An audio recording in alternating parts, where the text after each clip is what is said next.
Oversight Committee of SANDAC for the TransNet funds. And I'd like to thank the staff for all your efforts in putting this meeting together with the agenda and all the good information that's being provided. And I want to thank everyone for being here, especially members of the public who are attending by phone or via Zoom. Hopefully someday soon we will be in person again. So before we get started, if clerk, if you could confirm that we do have a quorum now. Thank you, Chair. We do have a quorum. Very good. And also, I would like to introduce you to our interpreter, Carlos Diaz, who is going to walk you through the interpretation services we provide as part of this meeting. Carlos, welcome, and go ahead. Thank you very much, Chair. I will begin with the instructions in Spanish, and I will be back with the instructions in English. Muy buenos días y bienvenidos, bienvenidas a esta sesión del Comité Independiente de Vigilancia por parte de contribuyentes. Se está ofreciendo servicio de interpretación simultánea para el mismo. Para hacer uso del servicio, por favor, desplácese a la parte inferior de la pantalla de Zoom, donde aparecen sus controles.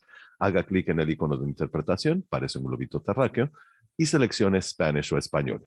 Si está utilizando la aplicación móvil de Zoom, en celular, tablet, etc., presione primero los puntos suspensivos, luego interpretación y luego el idioma. Por último, si no desea escuchar el audio original en inglés en el fondo, por favor seleccione Mute Original Audio o silenciar audio original. Once again, as the chair indicated, interpretation services are being provided to and from Spanish. To use the feature, please scroll down to the bottom of your Zoom screen where the meeting controls are. There, click on the interpretation icon. It looks like a little world, and select English as your language. If you are joining through the Zoom mobile app on a cell phone, tablet, or other mobile device, you would first press More, the three dots, then Interpretation, and then choose your language. Finally, click on Mute Original Audio to not hear the original Spanish low in the background. Thank you very much, Chair. Thank you, Carlos. Before we get into our agenda, our committee liaison, Ariana, will walk us through the rules of public comments. Ariana. Thank you, Chair House. Actually, I will go over these reminders today. Okay, The members, thank you. The members will be using their cameras and we will take live public comments. Members are asked to turn on their cameras when they have a comment or question, and then Chair House will recognize you. As noted on the cover page of today's meeting agenda, in addition to emailing comments, the public may also provide live comments during today's meeting. In order to provide live comments, you can join today's Zoom meeting through the link or by dialing one of the numbers from your phone that are provided on the cover page of today's meeting agenda. Join the meeting by clicking on the Join Webinar link provided in the confirmation email you receive upon registering. When public comments are called for on an item, on the Zoom platform, click on the raise hand icon in the Zoom toolbar on the top right of the screen. The chair will call on you by the name you provided. If you are preparing by telephone, participating by telephone, press *9. The chair will call on you by the last 3 digits of your telephone number. The instructions for providing live comments are also on the bottom of the cover page of today's meeting agenda, which can be accessed from the homepage of SANDAC's webinar at www.sandac.org. All comments, whether emailed or live, will be made a part of today's meeting record. Thank you, Chair House. Thank you, Zara. Let's move on. The first item on the agenda is public comments. Are there any comments to get us started? Thank you, Chair. I don't see any hands from the public. Very well. And the next, I would like to ask the committee members, are there any comments before we get started? I don't see any hands raised. So let's move on to our second item on the agenda, which is the agency report. And who do we have here? I don't know if Hassan is on or not. Chairhouse, I just got a message from Ray Major, who's actually going to be giving this report today, but he's having some technical issues getting logged into the meeting. Would it be possible to come back to him a little bit later? Absolutely. Just let us know when he's back or he's on, and we will go back to that agenda item. So let's move on to the next agenda item, which is our consent item. We have one item for approval, which is the meeting minutes.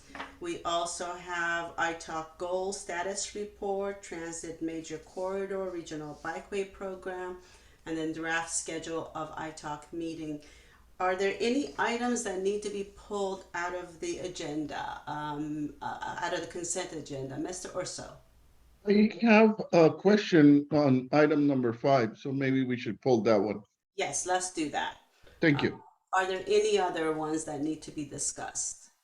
Okay, seeing none, can I entertain a motion to approve the meeting minutes and to receive the rest of the consent agenda information minus item number 5? So move. Thank you, Mr. Urso. Anyone else? Can I get a second?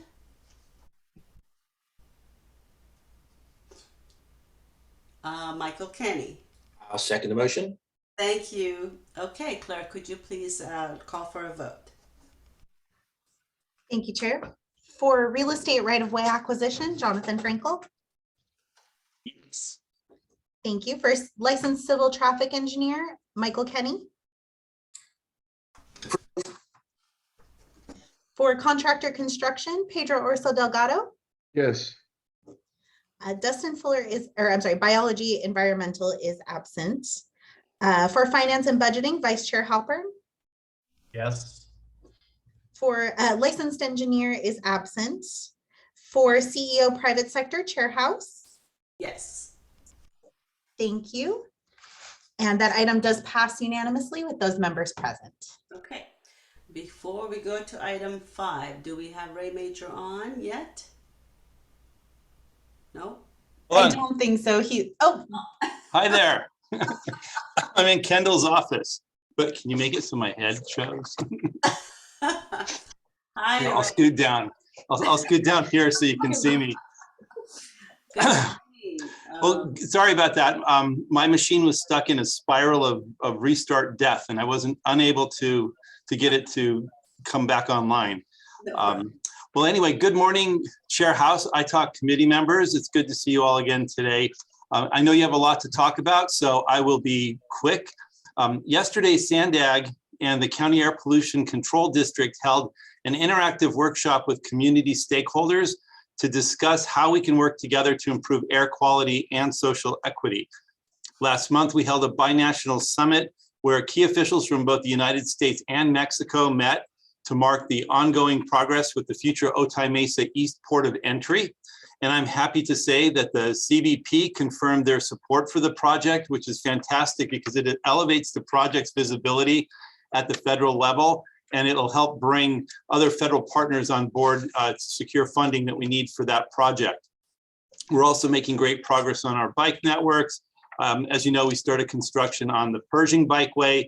Last month, we held ribbon cutting for the 4th and the 5th Avenue bikeways. This month, we're going to host a community bike ride to celebrate the opening of the Georgia Meade Bikeway. And next month, we're going to open an outreach for our Youth Opportunity Pass program, which is going to provide free transit to everyone 18 and under, and it's expected to start in May. We will also be kicking off our Get Connected campaign to support our digital equity strategy in the coming months as well. And lastly, I wanted to report that our independent auditor has let us know about something that was brought to her attention. We learned that some of the equipment on the SR 125 was not functioning last summer, and it resulted in us losing tolls on some of the exits for about 2 months. And the team has repaired the equipment once they found out about the problem, and we are working on making sure that that doesn't happen again. We're also working with the independent auditor to fully assess what the loss was, so we're still in the process of doing that. We're taking a look at whether or not our consultants who are putting the system in are accountable and what their liability is. And we continue to make progress figuring out and getting to the bottom of this. At this point, it's still an ongoing investigation, and we will keep you updated as we learn more about what's happening on the 125.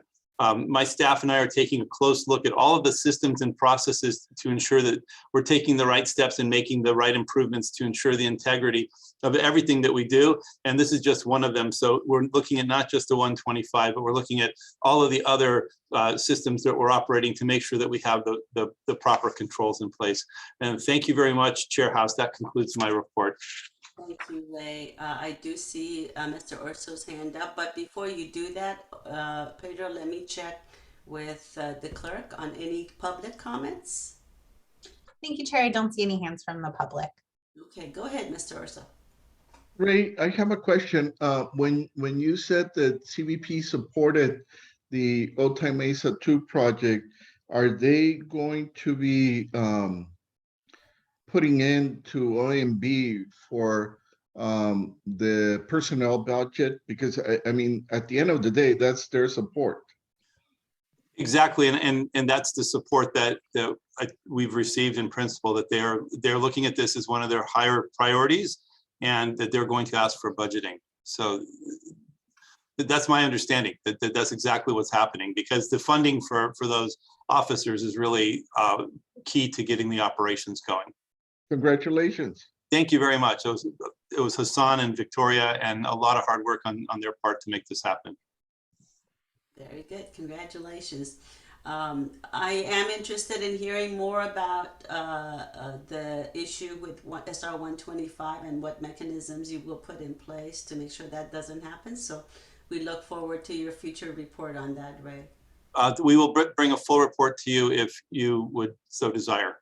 Yes, yes, okay. I would like to see that. Thank you so much. Thank you. Okay, I don't see any other comments, so let's move back on the agenda. We did pull item number 5, Major Corridor Regional Bikeway Program projects. And Mr. Orso, I think you had a comment on that. Question more than anything. On the item, it talks about 12 milestones being planned for the quarter, but it also refers to 4 out that were pushed out. And I was wondering, what's the reason behind those projects being pushed out? And what, at the end of the day, what will happen if they fall out from the fiscal year? Okay, so so the reason there are a couple that were pushed out, like you said, so that was the I-5 Manchester Avenue, Palomar Airport Road, and the San Elijo projects, which are being built together. So that was pushed out just for a couple months to finalize all the work that they're doing with the construction. And then also the Border to Bayshore was pushed out to February. And the Aviva to Morena double tracking, they are working on completing that project, and they're still finalizing some closeout issues. And so that was pushed out to the 4th quarter. If they do get pushed out of the fiscal year, then that will show us as missing a milestone in this fiscal year. And what happens? We don't hit our goal of our milestones. And of course, the more it's pushed out, it could cost more money. So that is some things that we look at. Okay, so what, and forgive me if I don't remember this, what are we doing, or what are you doing with the project managers as far as trying to assure that that doesn't happen? Yeah, we work with them and we see why the schedule is being delayed, to see if they need additional resources to get it done on time, and to see if those issues are something that we can control. Sometimes there are issues out of our control that we have to then bring in other people to help us out with. So the following quarter, you're going to let us know what happened to those. Correct. Yes, we will let you know everything that is going on. Thank you, Michelle. You're welcome. Okay, are there any other comments? Michelle, I do have a question about the Bus on Shoulder program. Okay. It says March 22, so it's going to be open. Has it been done already, or is it coming? Or So this one is, the project is actually a trial. So the construction phase was actually getting the shoulder ready, and it took a little longer for this project to get going because of COVID, because we had to have traffic back to normal in order to see this pilot program go. So it got pushed out a little bit. They were training the drivers. As soon as the drivers are trained, they then go and run the route. So as the routes are running, they're also training other drivers. And we are now working with the CHP to have an agreement to have the shoulders cleared more frequently for debris, to make sure that the buses don't really run into anything. And those are the couple of reasons why it's been pushed out. Okay, so is it March, does it this month, or is it further out? It should be by the end of the month. Okay. Yeah. So I would like to see some kind of a presentation on that once it's up and running and we see some results. I originally worked on this a long time ago, so I'm curious to see how this is going to work out. So no problem. How long ago, Chair House? Let's not go there. No, because I remember working on it also long ago. I was part of the original team who studied it. So we ended up doing the 805 and Governor, and that ended up running for a little bit as a pilot. And then, it never continued. So now we're doing this one, which is good. I'm glad to hear that. All right, let's move on.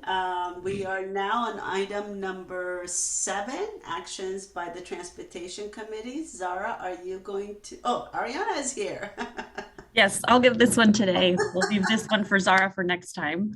Thanks, Chair House. Yes. So your last meeting was February, and the board heard a TransNet funding overview back in February as well. And we are presenting that here to you today as part of your agenda. Transportation Committee adopted RTIP Amendment number 8. You saw that at your last meeting as well. The Transportation Committee also recommended and the board approved the fiscal year 22 revised apportionment, as well as the fiscal year 23 through 27 TransNet program revenue estimates. We brought those to you in February as well. And then finally, the board also approved the RTCIP, Regional Transportation Congestion Improvement Program fee adjustment. That's a development impact fee required to be collected by every local jurisdiction for housing units in their cities. And so the board approved that fee adjustment in February. The board also approved the waiver of review for time extensions on SANDAG grant programs due to COVID, which you saw at your last month's meeting as well. And I'm happy to help answer questions. Okay, are there any comments, questions by the public? Thank you, Chair. I don't see any hands from the public. Very good. Any members of the committee have any questions? I don't see any hands either, so we will move on. Thank you, Ariana. Appreciate the report. Item number 8A, which is the fiscal 21 TransNet, the FY21 TransNet fiscal and compliance audit. We're going to hear about the initial findings. And Marcus, are you given this one? Yes, Chair House, I will be presenting this item as well as 8B. Okay, go right ahead. Hello, members of the iTalk. I am Marcus Pasquale with the Finance Department, and I will be introducing this item before handing it off to Jennifer Farr, our auditor. In accordance with the TransNet ordinance, the iTalk has the responsibility to conduct the annual fiscal and compliance audits of agencies that receive TransNet funds. iTalk is required to share the initial audit results and its recommendation to the Transportation Committee 60 days prior to its release to resolve any inconsistencies and technical issues. There are 2 components to this item, item A and B. In item A, Jennifer will be presenting the results of the audit, and in item B, our operator and member agency eligibility requests as a result of findings in item A. So with that, I will turn it over to Jennifer to present the initial results of the fiscal year 2021 TransNet fiscal and compliance audits. And after Jennifer is done, she can turn it back to me to provide next steps on the item. Thank you. Welcome, Jennifer. Go ahead. Good morning, committee members. I have a short presentation to walk you through the results of our agreed upon procedures. Next slide, please. So our procedures included testing compliance for 24 recipient agencies, and ITALC approved those procedures in July of 2021, and we performed our testing between October 2021 and January 2022. We were able to substantially complete all of our procedures for all of the agencies, with the exception of the City of Coronado. Due to staff turnover, there were some delays in getting that information to us. However, we are currently in the process of completing our procedures for the City of Coronado, and plan to have a draft report to SANDAG and ITALC shortly. Next slide. Our testing covers 8 major compliance areas, with the first being testing of TransNet expenditures. Our testing included selecting a sample of 25 expenditures and a sample of payroll charges if they exceeded more than 20% of the total expenditures. And I'm happy to report that there were no instances of non-compliance as a result of our testing. Next slide. For the maintenance of effort requirement, we found that all agencies were in compliance, with the exceptions of the City of Del Mar and the City of San Marcos, and their deficit MOE requirements are noted here on the screen. And additionally, every 3 years, we are required to recalculate the MOE, and our report includes the new MOE base for each recipient for the fiscal year ended 2024 through 2026. And kind of as expected, the MOU base is less than it was for the previous 3 years. Next slide. We found that all agencies had fund balance of less than 30% of the annual apportionment, except for the cities of Lemon Grove and National City. Payments to these agencies will be deferred until the unused balance has fallen below the 30% threshold. Next slide. We found that all agencies were in compliance with the requirement that at least 70% of revenues provided for local streets and road purposes are used for congestion relief, and no more than 30% are used for maintenance projects. Next slide. Included in our report is a schedule of indirect costs charged by each agency. And we noted no exceptions related to our indirect cost testing, and the amounts were fairly consistent in percentage and amount from the prior year. Next slide. We also test for the Regional Transportation Congestion Improvement Program compliance. We test for the exaction fees that are collected on new development, and we noted 4 exceptions where the agencies did not collect the required exaction fee. And that's for the City of El Cajon, Escondido, Lemon Grove, and Oceanside. And I believe in all 4 instances, they were collecting the prior year fee. So there seems to be a little bit of an issue with getting the correct fee loaded into the system. All of those agencies will be going back and trying to collect the underreported or undercollected amounts.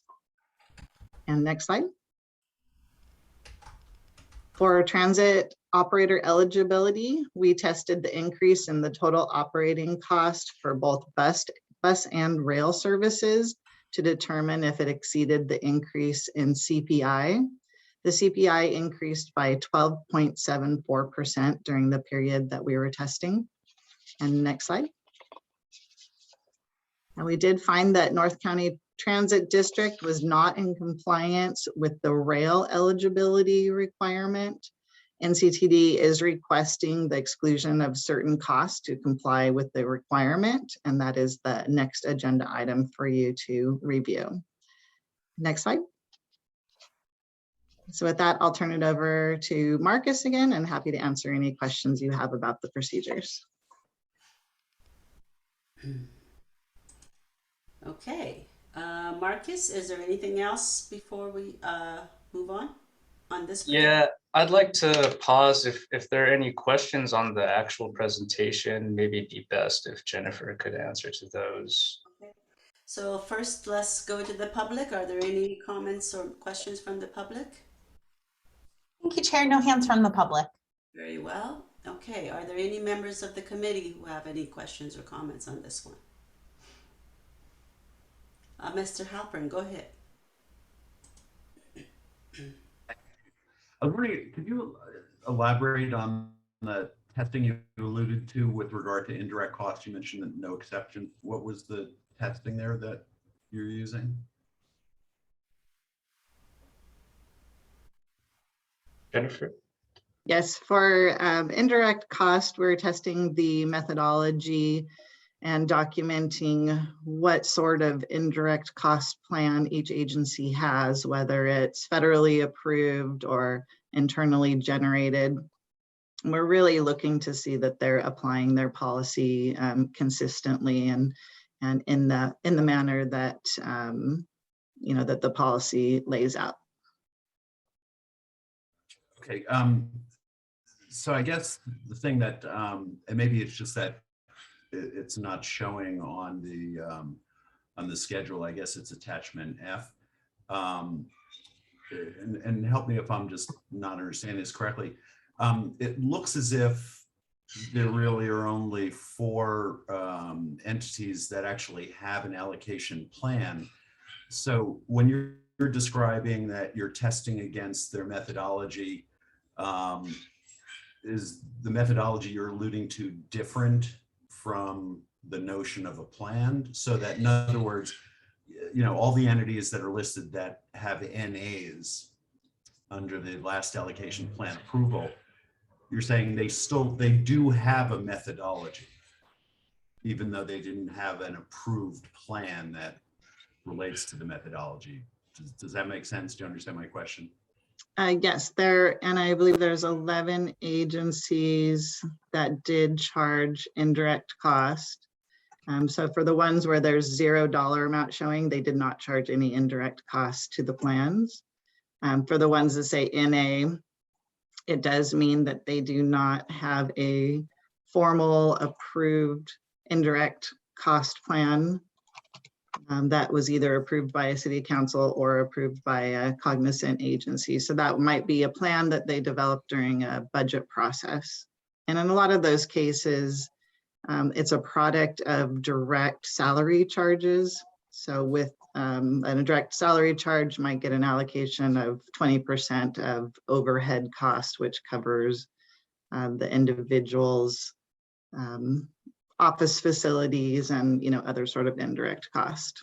And so we're looking at how that plan is designed, if it is a certain percentage of salary cost, and then we're testing that calculation to make sure that they applied it consistently. Gotcha. Okay, so in the case of an entity that did not have an approved plan, you're looking at the methodology that they described and testing to see if the methodology was applied correctly. Is that the test you're describing? Yes, that's correct. Great. Okay. Now, in the past, I know we talked about the notion of you commenting as to the reasonableness of the methodology. Is that something that you also can speak to? Yes, and in each report, we did conclude or comment on the reasonableness of the methodology, and in all cases said that the methodology was reasonable. Great. Okay, thank you. That's what I was trying to get to. Appreciate it. Thank you. Mr. Orso, go ahead. I don't know if it's a similar question to Mr. Halpern, but when I was looking, you were doing the presentation, one thing that caught my eye was the city of Chula Vista had one of the highest percentage on their, I guess it was their overhead rate. And I'm wondering, at what point does it become too much? That's an excellent question and something that has been discussed in the past. There's currently not a policy that limits it in the ordinance. Interesting. Okay. Mr. Halpern? Respond to that, and I'm not sure this is an audit question per se, but maybe somebody else could respond. Wouldn't it be the case that particularly in the instance of some of the smaller entities, that they may not have dedicated staff to, do specific tasks, and so the notion of allocating overhead is something that they simply have to do more of because they're sharing more burden amongst smaller staff. So it wouldn't be necessarily surprising that there are higher percentages of allocation, right? The critical question is just that they're doing the allocation on a basis which is reasonable. Is that a fair comment?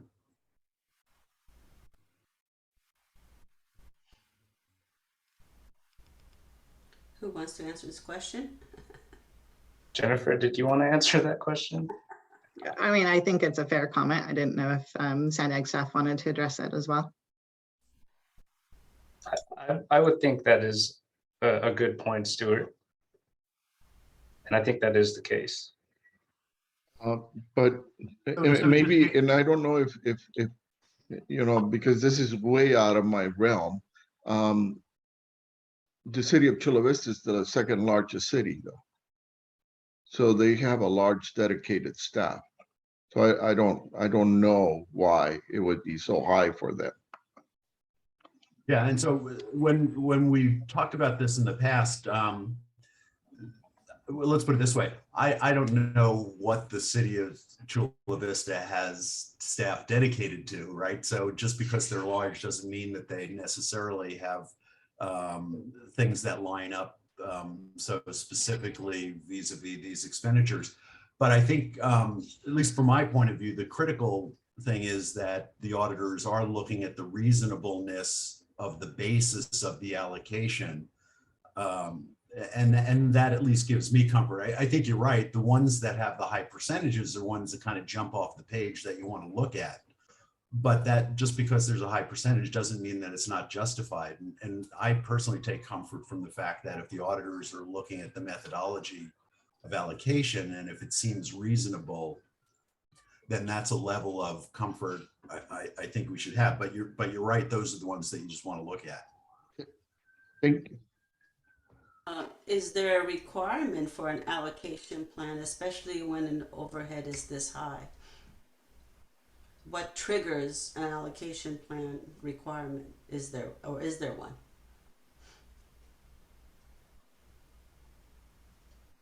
Anyone?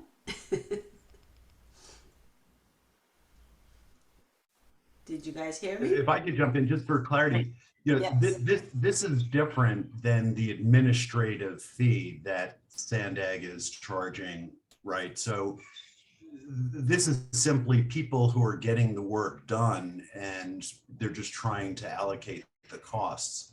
Right. So I would agree with you that if this was, the city of Chula Vista or any city having double-digit percentages of overhead that they're just taking off the top as a fee, that would look sort of abusive, right? But this is an attempt to just allocate costs amongst people who are doing stuff. Okay.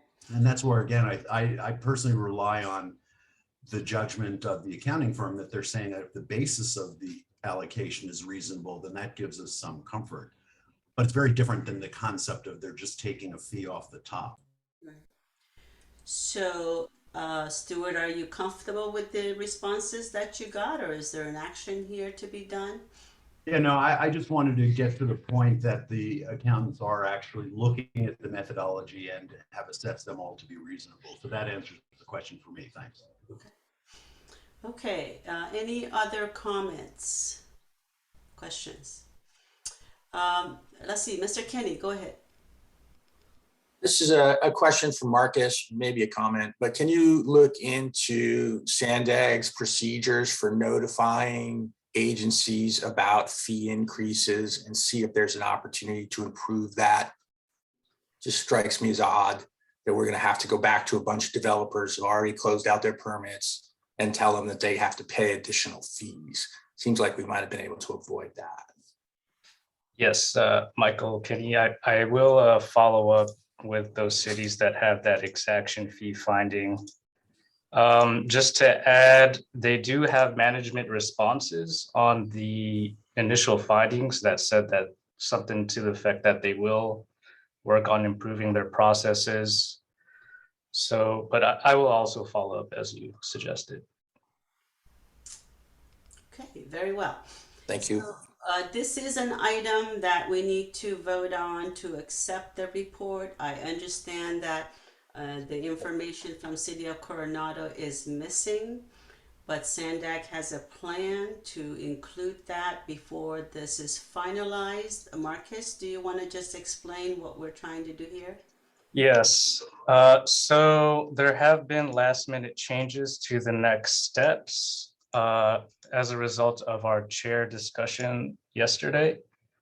So the dates, instead of the 3/18 Transportation Committee meeting, we will instead bring that to the 4/1 Transportation Committee meeting. And this is to allow Coronado more time to provide a draft audit for that TC meeting. The Coronado draft can then be brought back to ITALC on April 13, so that it is available for review before final acceptance.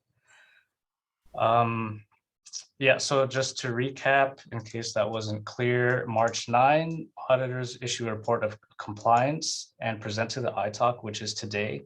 April 1st, ITALC presents initial results and findings to the Transportation Committee.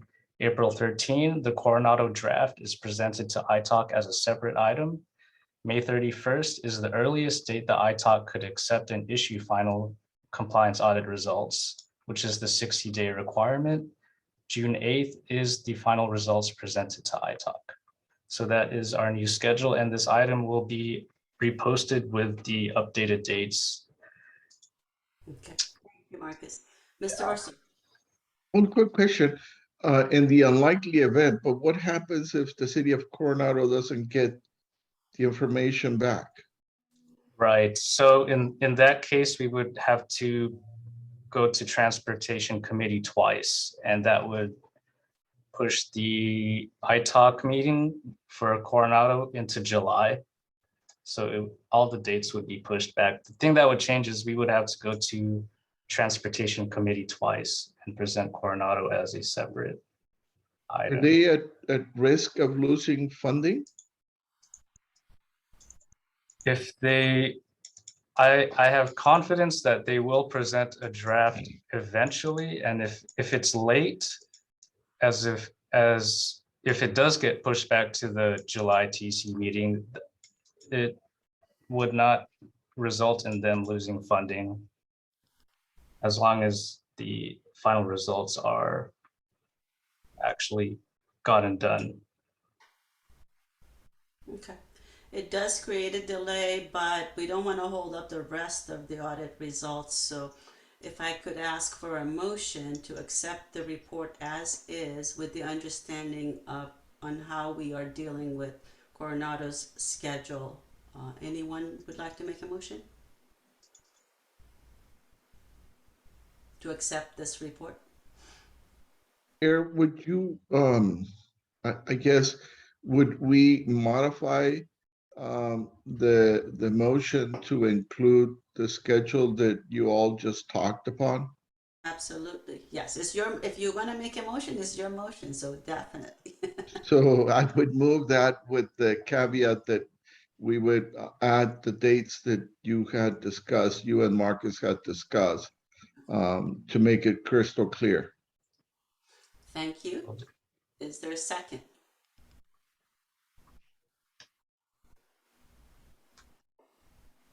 Mr. Frankel. We need to go ahead and second that motion. Very well. So, if you, clerk, if you could take a vote. Thank you, Chair. For real estate right-of-way acquisition, Jonathan Frankel. Yes. For licensed civil traffic engineer, Michael Kenny. Approve. For contractor construction, Pedro Urso Delgado. Yes. Biology environmental is absent. For finance and budgeting, Vice Chair Halpern. Yes. licensed engineer is absent. For CEO private sector, Chair House. Yes. Thank you. And that item does pass unanimously with those members present. Very well. So we're going to move on to item 8B. And Marcus, if you want to present that one. Yes, thank you, Chair House. So item 8B, part of the procedures are to ensure compliance of operator and local street and road recipients so that they can continue receiving their annual allocation. We have 3 requests today from NCTD for the rail portion, San Marcos and Del Mar. Pertaining to NCTD's request, section 4C5 of the ordinance states that to maintain fund eligibility, total operating cost per revenue vehicle mile for bus and rail services may not exceed Consumer Price Index (CPI) for San Diego County over the same period. So this is an annual requirement, and as you can see in attachment 1 in the NCTD request section, CPI increased by 12.41%, while operating cost per revenue vehicle mile increased by 20%. Section 4C5 also states that if there were unusual circumstances in a given fiscal year, the operator may request the approval of the commission to calculate the requirement as an average over the previous 3 fiscal years. The operator may also request the approval of the commission to exclude from calculation certain cost increases that were due to external events. Per section 4C5 of the ordinance, NCTD is requesting to recalculate their FY21 operating cost per revenue vehicle hour for rail services using a cost exclusion method as described in detail in attachment 2. Approval of this request by the Board of Directors would enable compliance with section 4C5 of the ordinance, and NCTD would be eligible to receive all apportioned FY 2022 TransNet revenues. Should the board choose not to approve the request, then NCTD would remain in non-compliance for FY 21 and would be eligible to receive FY 2022 TransNet revenues equal only to those received in FY 2021, adjusted for any increase in CPI. So I would also like to point out that since the CPI adjusted amounts received for FY21 are greater than projected revenues for FY 2022, NCTD will still be eligible for the full FY22 allocation as described in table 1. So that is NCTD's request. I'll also go over the 2 other MOE requests for the city of San Marcos and Del Mar.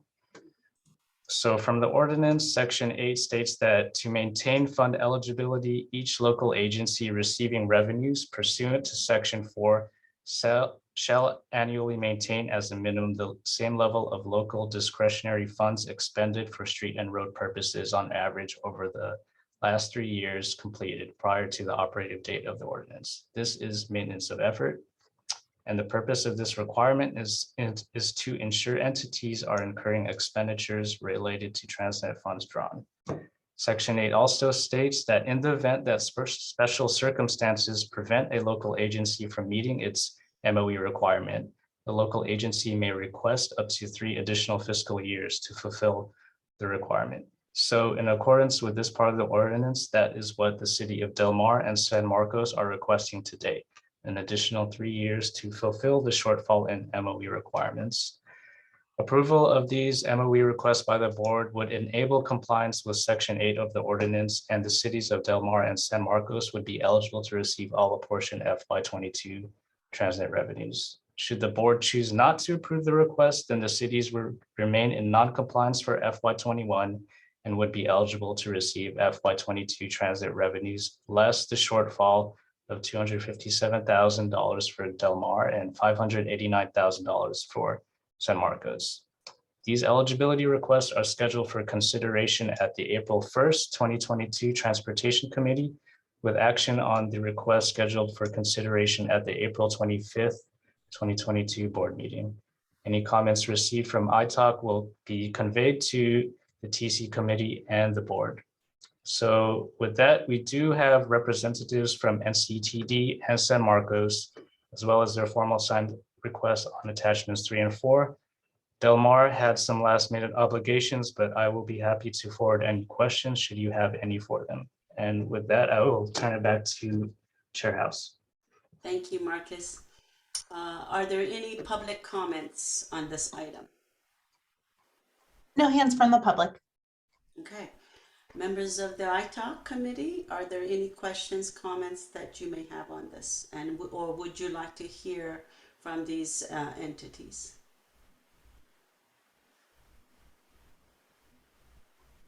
I don't see any. Oh, yes, Mr. Kenny, and then Mr. Halpern. Just a short explanation as to why these deficiencies occurred would be helpful to me Okay. from the agencies. Thank you. Okay, why don't we go to NCTD first, and then you said Yes, we have representative from San Marcos. So please go ahead, NCTD. Good morning, members of the ITALK. My name is Yun Park Lynch. I'm the CFO for the North County Council District. First of all, I do want to point out that year over year, the increase for real cost is only 2.7%. So if you take the growth between the FY20, as a matter of fact, the other way around, there was a reduction in the overall cost for rail. If you look at our letter, you will see that our total cost for fiscal year 2020 was $43.8 million. And for fiscal year 2021, it was $42.6 million. So there was a reduction overall in the cost for providing rail services. As everyone knows, with COVID-19, NTT, due to the stay-at-home orders and the reduction in ridership for rail services, NCTD reduced the number of daily trips for a coastal commuter rail. And we also canceled all weekend services beginning in March 2020, which was in the last quarter of fiscal year 2020. So given that we have fixed price contracts with Bombardier for the provision of rail services, it's never productive to, first of all, make a contractual change and reduce staffing because these are specialized services. And in the moment that you need to increase service, restoring those positions proves to be incredibly difficult. We also have, they also provide the maintenance for our rail vehicles and our trains and our bi-level cars. So regardless of whether or not service is provided, those vehicles have to go through regular maintenance. So that maintenance cannot be stopped, as well as we have to continue maintaining a right-of-way. Bombardier within a contract, they're also responsible for maintaining a right-of-way because service continues for Amtrak, for Metrolink, and for BNSF. So the reason that there's an increase in the rate, the reason that there's a significant increase in the ratio is really about numerator and denominator. So even as our cost went down, because we had such a drastic reduction in the level of service, that's why you see that variance in the ratio. So I just want to point out the cost overall did not go up. It's just that the ratio went up. And that was caused directly by the reduction in service. Thank you for that explanation. And the revenue decrease was due probably to COVID. Is that the general consensus? That is correct. All right, thank you for that. Mr. Halpern, do you have a question for NCTD? Yeah, thank you for the explanation. Just a further question with regard to the fixed cost services. You mentioned maintenance, but could you elaborate a little bit more on what some of the other specialized fixed cost services are? So we have overall for NCTD, approximately 60% of our operating budget is associated with fixed price contract for the provision for both rail and bus services. We also have fixed costs for liability insurance, as well as the law enforcement sheriff's contract with the San Diego Sheriff's and the Oversight Police Department. They provide security for different modes of services. The San Diego Sheriff's Department, for the most part, those are dedicated to the coastal commuter rail line. They provide security all along the Oceanside San Diego corridor. So those are some of the fixed costs that we have, the most significant ones. Okay. I have a question. What's your outlook for FY22? Are you back to somewhat normal? How do the numbers look this year? So beginning in May 2021, along the Memorial Day weekend, we actually restored coastal service back to pre-pandemic levels. And beginning in October, we also increased the frequencies of our commuter train to provide more alternatives. We had heard a lot of time from our customers that they wanted to have more frequencies. We had gaps in service throughout the day. Sometimes those gaps were about 2 hours long. So we actually increased our number of trips from 22 to 30 weekday, as well as we increased our weekend trips from 80 to 20. As a matter of fact, if you look today, our average ridership for weekends, Saturdays, we have as many riders as we do for Monday to Friday. So the addition of those trips has proven to be successful. A lot of people want to go to downtown San Diego, and riding the train provides a great alternative to avoid traffic. Our ridership is still lower. We are about maybe 60% down from where we were in the before COVID.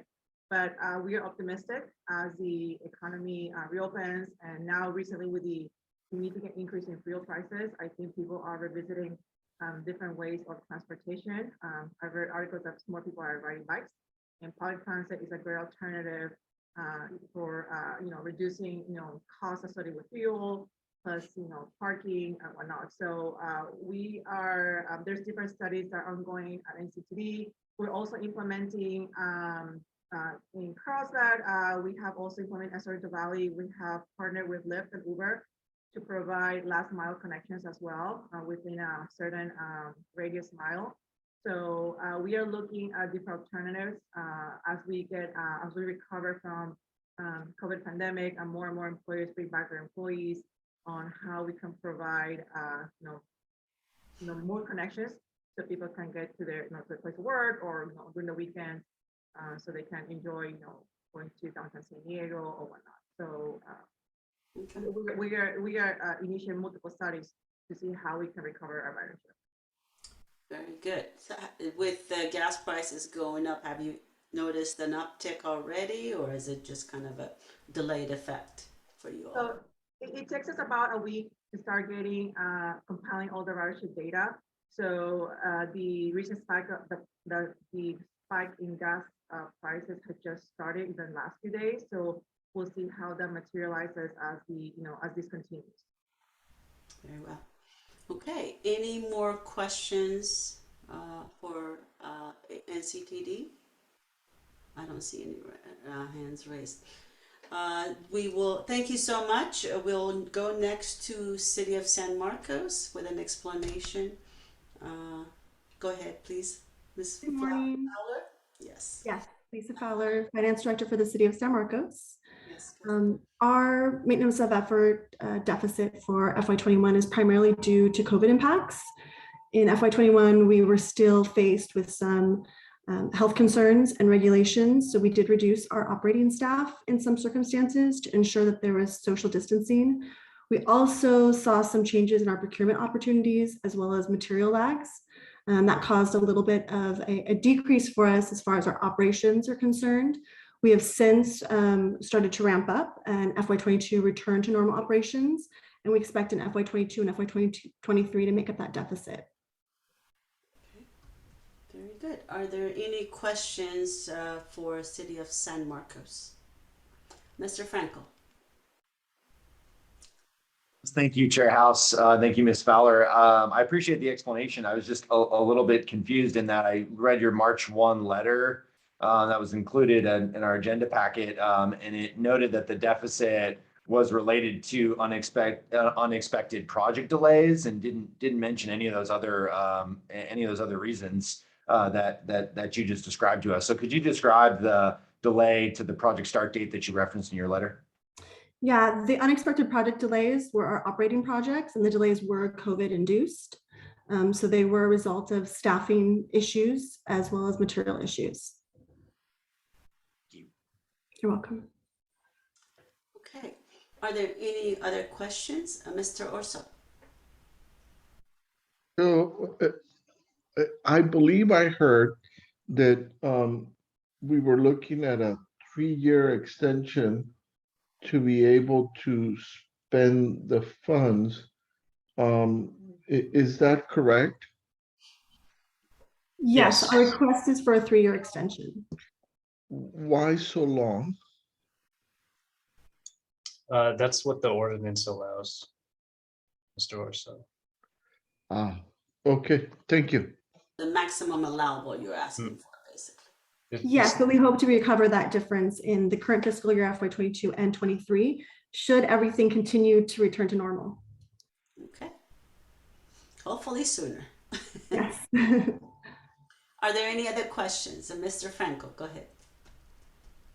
On that point, maybe a question for Marcus. I know 3 years is allowable. Is there a possibility of the board, conditioning an agency to spend the funds in a shorter period of time?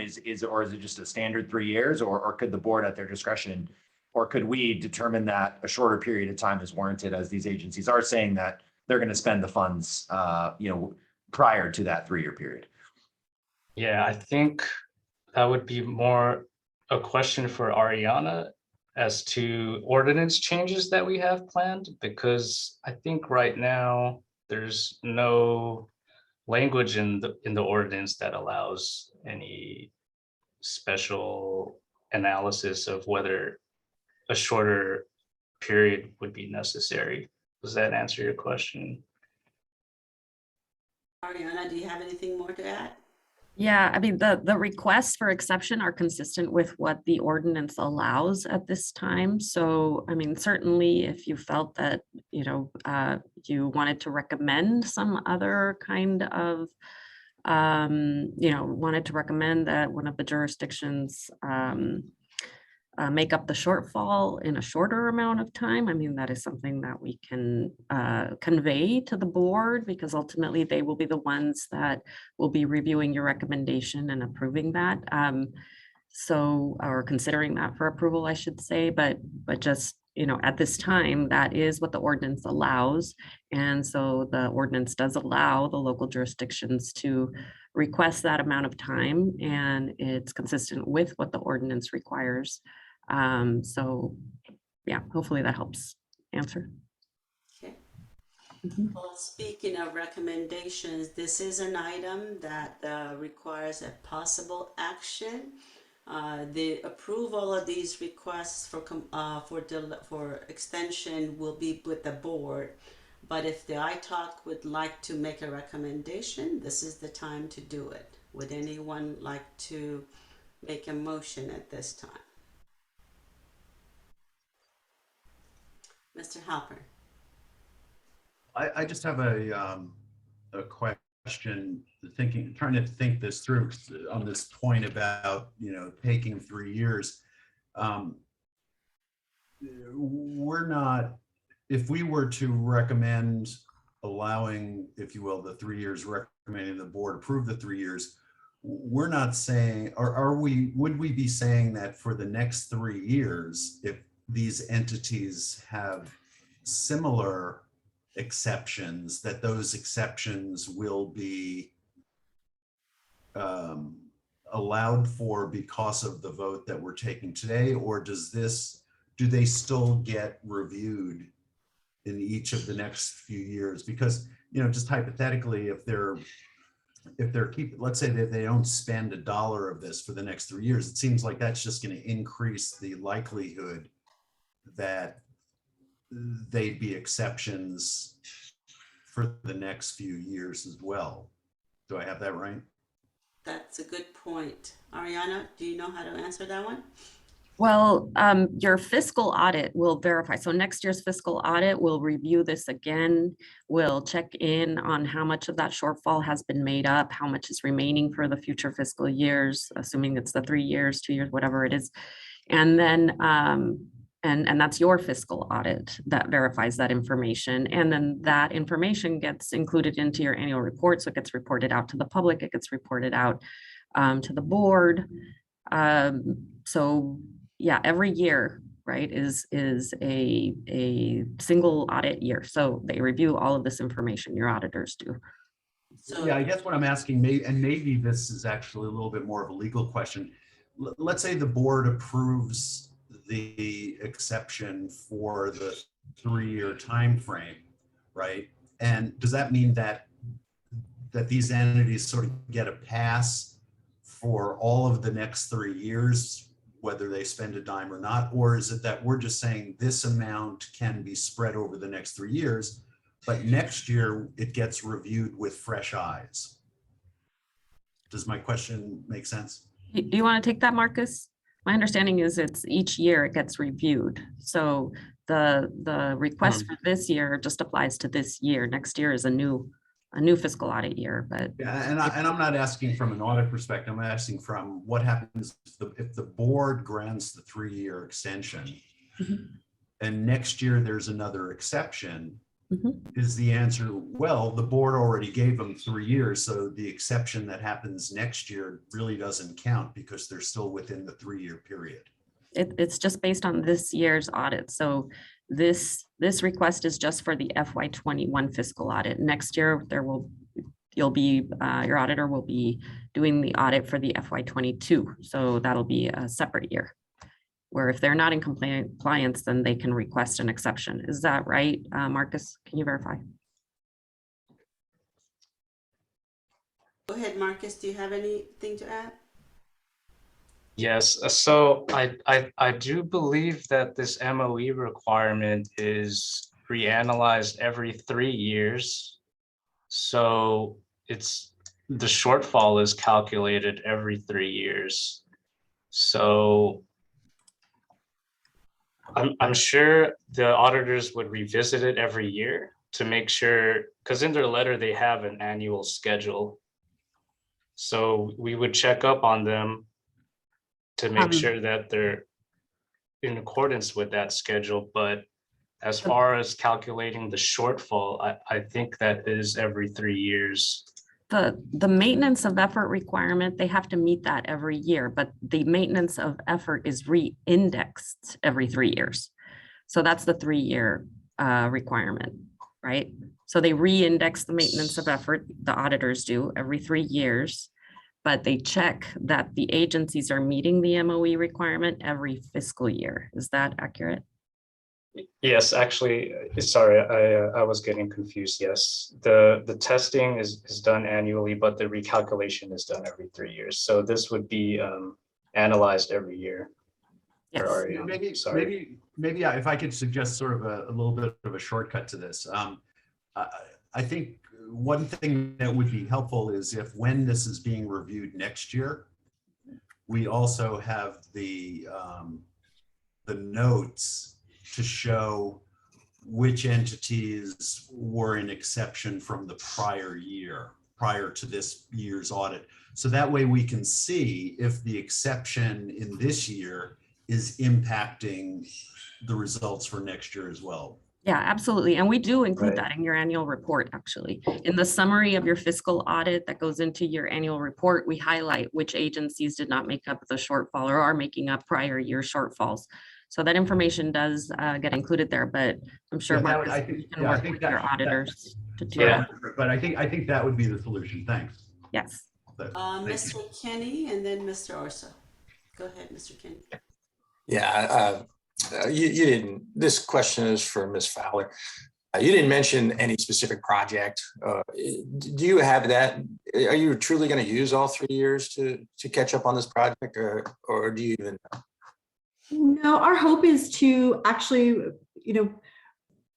complete the spend of our MOE in this fiscal year, but things have been a little bit rocky because of COVID. So we're expecting in FY22 and 23 to make up that difference and meet those current year MOEs as well.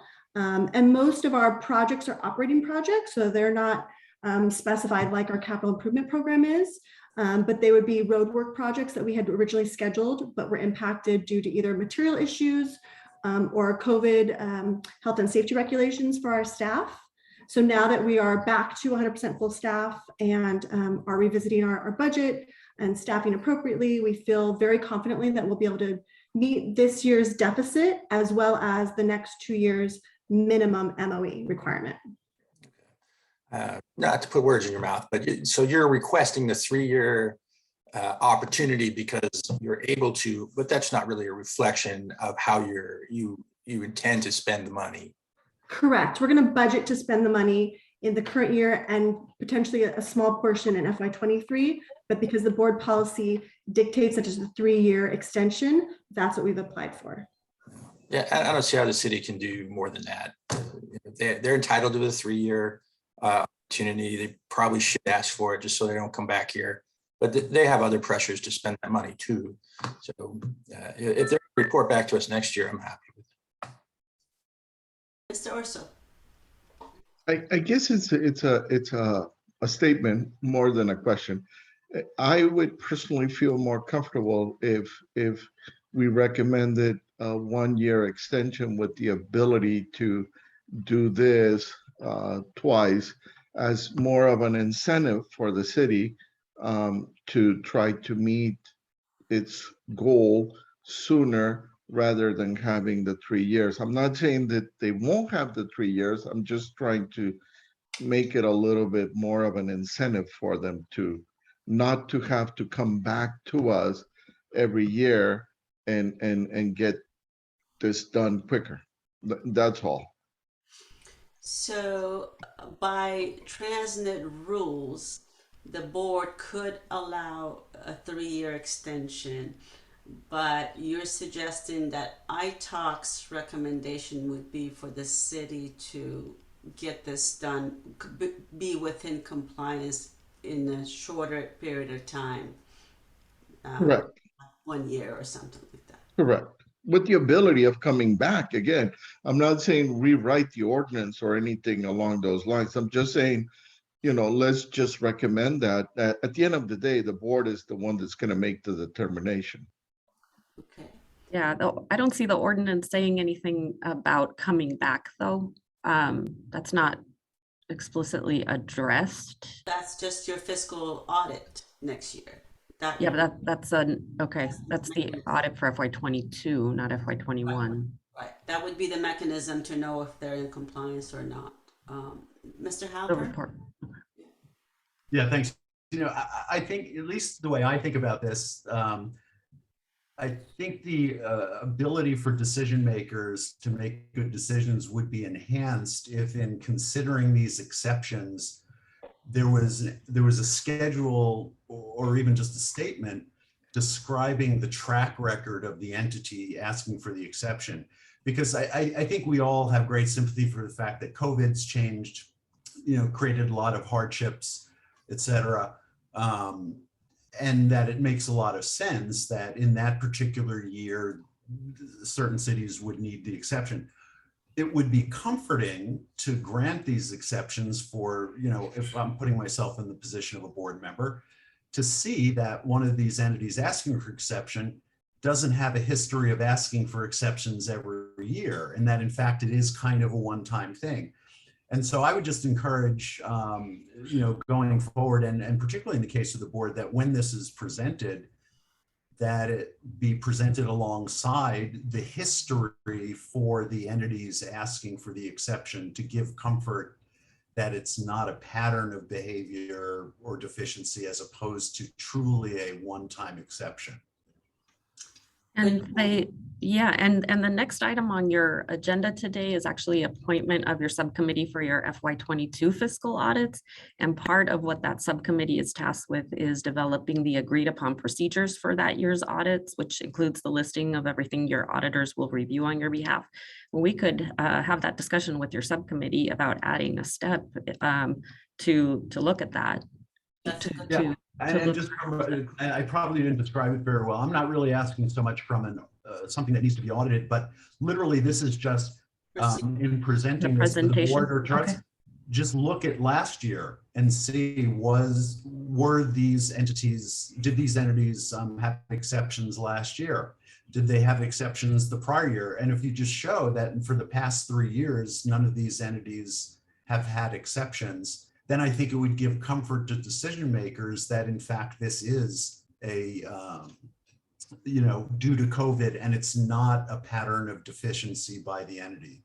And hopefully that makes it a little bit more clear. I'm not suggesting a change in audit procedures. Rather, it's just presenting the information in the context of the prior years. And not only to the board, but to this committee as well, to have that information available when they're. Yeah, because I have great sympathy for Pedro's point. You know, we're representing the taxpayers, and it's in the taxpayers' interest to see this money getting spent. Right. But we all also have to take into account that, you know, there are these challenges. But if on the other hand, we saw that one of these entities was coming in asking for exceptions every year, I think decision makers might take a different approach, right? Absolutely. Okay, I have Mr. Frankel's hand up, but we are getting close to the time that we need to move on. So Mr. Frankel, go ahead. Just quickly, is there any precedent for the board granting an extension less than 3 years that you're aware of? I'm not aware of any less than 3 exceptions. Okay. Thank you. Does the committee want to make a motion to recommend these, you know, basically this non-compliance as it is and granting of these exceptions to move forward? Is anyone interested in making a motion? Mr. Halpern? Oh, you're on mute. I'll make the motion that we grant the exception for 3 years. And with sympathy for Pedro's point, I would hope that in the presentation to the board, we could show prior history.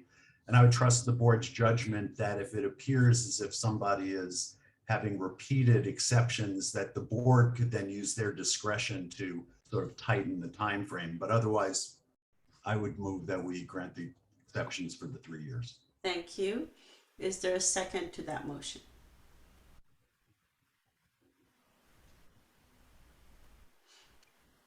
Mr. Frankel? I'll go ahead and second that motion. Very well. Clerk, please take a vote. Can we have some discussion on the motion? Okay, again?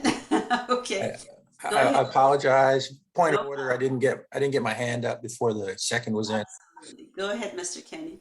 So we're going to ask or direct staff to amend the report to include the requesting agency's last 3 years of history. Is that easily done? Question for staff. Yes, that can easily be done and added to the presentation. Okay. The discussion prior where we were going to include in a motion some suggestion that the board consider less than the 3-year request for the city of San Marcos is not part of this motion. Is that correct? That would be, I guess, a question for Jonathan. Did you make the? Mr. Halpern made the motion. Oh. I made the motion, but I'd be happy if somebody wanted to make a friendly amendment that our recommendation include that suggestion. Okay, I don't want to make an amendment to that. Wanted a clarification. I think if Pedro's idea is not a bad one, I mean, just arbitrarily giving everybody a 3-year exception who finds themselves in this process is probably not good. But I think if we choose to do that, we would at least have to give the city an opportunity to justify. Maybe they have a good reason for 3 year. I don't know, but I don't. So as long as we're not doing that, I'm supportive of the motion as it's made. Okay.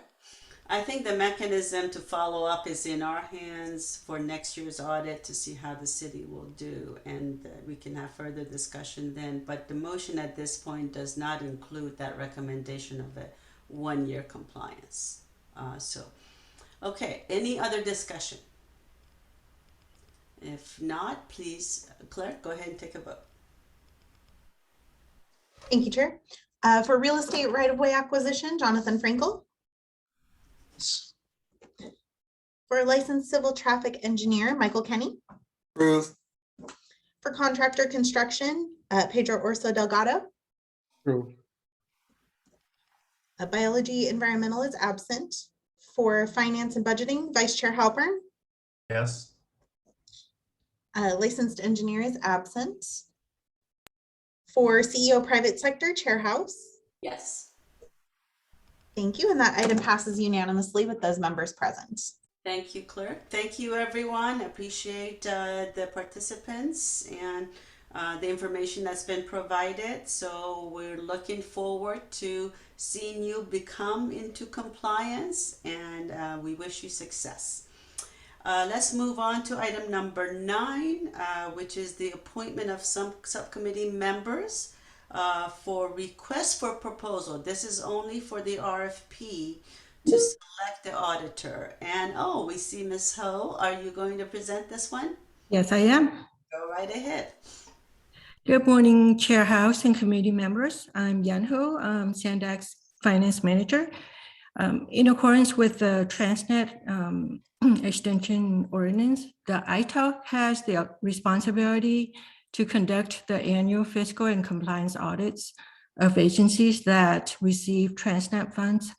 A procurement was performed in FY 2018, and Davis Farr LLP was selected by the ITAL committee to provide audit services. The initial term of the contract was from May 2018 to June 2021, with the 2 years additional 1-year options to renew. ITAL had exercised the 2-year options with a contract set to expire in 2023, June 2023. The procurement process to select and engage an audit firm takes about 9 months to complete. The process includes review of the scope of work to be performed, draft and issuance of the RFP, score and shortlist the proposals, and selection and contract the winner. So the ITAL is asked to appoint no more than 3 voting members to serve on the auditing services RFP committee. Do we have any volunteers? Okay. It's a long commitment. Well, in this case, we're only doing the RFP, right? This is not for the follow-on audit process. Correct. Okay, so it's about a 9-month, is that about a 9-month Commitment, yes. commitment? Okay, I have Mr. Halpern and Mr. Kenny's hands up. Go ahead, Mr. Halpern. Yeah, I think it might be helpful to perhaps elaborate on the process a little bit, or maybe if I could shortcut that, and not to scare anybody away, but they're actually, both this item and the next one, these selections actually do take a bit of time, because there's not only the review of the proposals, but then there's also an interview phase. And so there are a couple of instances where, if my recollection correct, there are probably at least 2 several-hour meetings that you'd probably be committing to. All that said, these are about the most important things that the ITAC does. And so if it can be fit in within the remaining time frame that I've got, I'd be happy to volunteer. I think, Ariana, correct me, I term off in May of 2023, I think, end of May. Yeah, you should be. Yes, that's correct. Yeah, so if these can get done within that, I'd be happy to volunteer. Thank you, Mr. Halpern. I hope you didn't scare away other committee members, because I see, there you go, Mr. Kenny's hand is up. Go ahead, you're on mute. Mr. Kenny, you're on mute. Took myself off mute, but There you go. apparently I didn't. This is the one where you interview the 3 firms who replied to the RFP. Is that the one? Correct, for the performance audit. Has anybody done this? Compliance audit, yes. Has anybody done this before who's on the committee right now? Ariana, do you know who the previous committee members were that still I talk? I don't have that information handy. Yen, you probably do. Stuart, do you know? Actually, here's the problem with that. Yeah. I think the committee was in 2018. I don't believe there was a committee involved, because this was a newly established policy. So this is the first time that we're doing this. Well, actually, so the last time we did the contract for the fiscal compliance auditors, it was myself, Dick Vortman, and I think Kai were the committee. And then I also served on the committee relating to the triennial performance audit. And frankly, I can't recall who the committee members there were. So I've previously done this. It was, but you're right. Yeah, and it was a couple of cycles ago because the current the Davis firm was just sort of renewed on the option. So it goes back quite a ways when we did the last renewal or the last actual RFP process. Yeah, I think so. All right, we're looking for 2 more volunteers. Is there anyone else that would like to? And then we also have the next item, which is triennial performance audit. So one way or the other, you guys gonna have to step in. Chair, I've never hired an auditor before. I'll be happy to be on the next one, but I don't know what I could contribute. Now, I'm a warm body, and if nobody's done it before, I'm happy to participate, but it's not something I've done in my area of expertise. So. Well, I think it's just a matter of reviewing the proposals and sitting in on the selection panel, basically, and selecting the right firm. So you've been on the other end of it as a consultant. So. Well, nice job on the upsell, but I will give my fellow committee members an opportunity there. Okay. Is there anyone else that would like to volunteer? I will go ahead and volunteer and sit on this committee as well. So we need 1 more. I nominate Les Hopper. Well, Les Hopper is not here. This is what happens when you don't attend the meeting. That's right. The committee. All right, I'll do it. As long as, but I'm not going to do the other one then. So that's it. Correct. We won't ask you to do both. All right. I look forward to learning the process. Thank you. So we have our committee members of Mr. Halpern, myself, and Mr. Kenny for the compliance audit RFP selection process. So I guess we need to take a vote on this. I guess I need a motion to approve this first. Would someone like to make a motion? Mr. Kenny. I make a motion to approve the slate of candidates as described, myself, yourself, and Mr. Halper. Okay, is there a second to that? Second that. Okay, Mr. Urso. Any other discussion? Clerk, please take a vote for the appointment of the 3 subcommittee members. Thank you, Chair. I also just wanted to note for the record that there were no comments from the public on this item. I'm sorry. Oh, no worries, no worries. For real estate right-of-way acquisition, Jonathan Frankel. For licensed civil traffic engineer, Michael Kenny. Approve. For contractor construction, Pedro Urso Delgado. Yes. Biology environmental is absent. For finance and budgeting, Vice Chair Halper. Yes. Licensed engineer is absent. For CEO private sector, Chair House. Yes. Thank you. And that item does pass unanimously with those members present. Very well. So we have item number 10, which is the next RFP process for the triennial performance audit that's coming up. Zara or Ariana, which one is? I see Zara's. Yes, that'll be me. Yes, Chair House. Good morning, Chair House and committee members. I'm Zara Sedigian with Sandag's Financial Planning and Budgeting Department. I will talk about agenda item number 10, that is about appointment of some committee members for the FY 2024 TransNet Triennial Performance Audit. Per the extension ordinance, one of the responsibilities of the ITALC is to conduct triennial performance audits for Sandag and agencies involved in the implementation of TransNet funded programs and projects to review project delivery, cost control, and schedule adherence.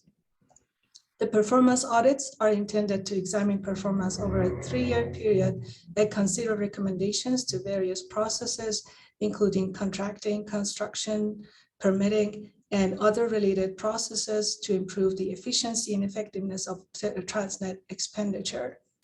The ITAC conducted the 5th performance audit in FY 2021. The 5th audit included a review of TransNet activities for fiscal year 2018 through 2020 and focused on the status of major corridor projects, compliance, physical responsibility, transparency, implementation of Assembly Bill 805, bicycle and pedestrian safety, evacuation planning, regional bikeway early action program, and ITAC practices. The 6th audit covering fiscal year 2021 through 2023 will be due in fiscal year 2024.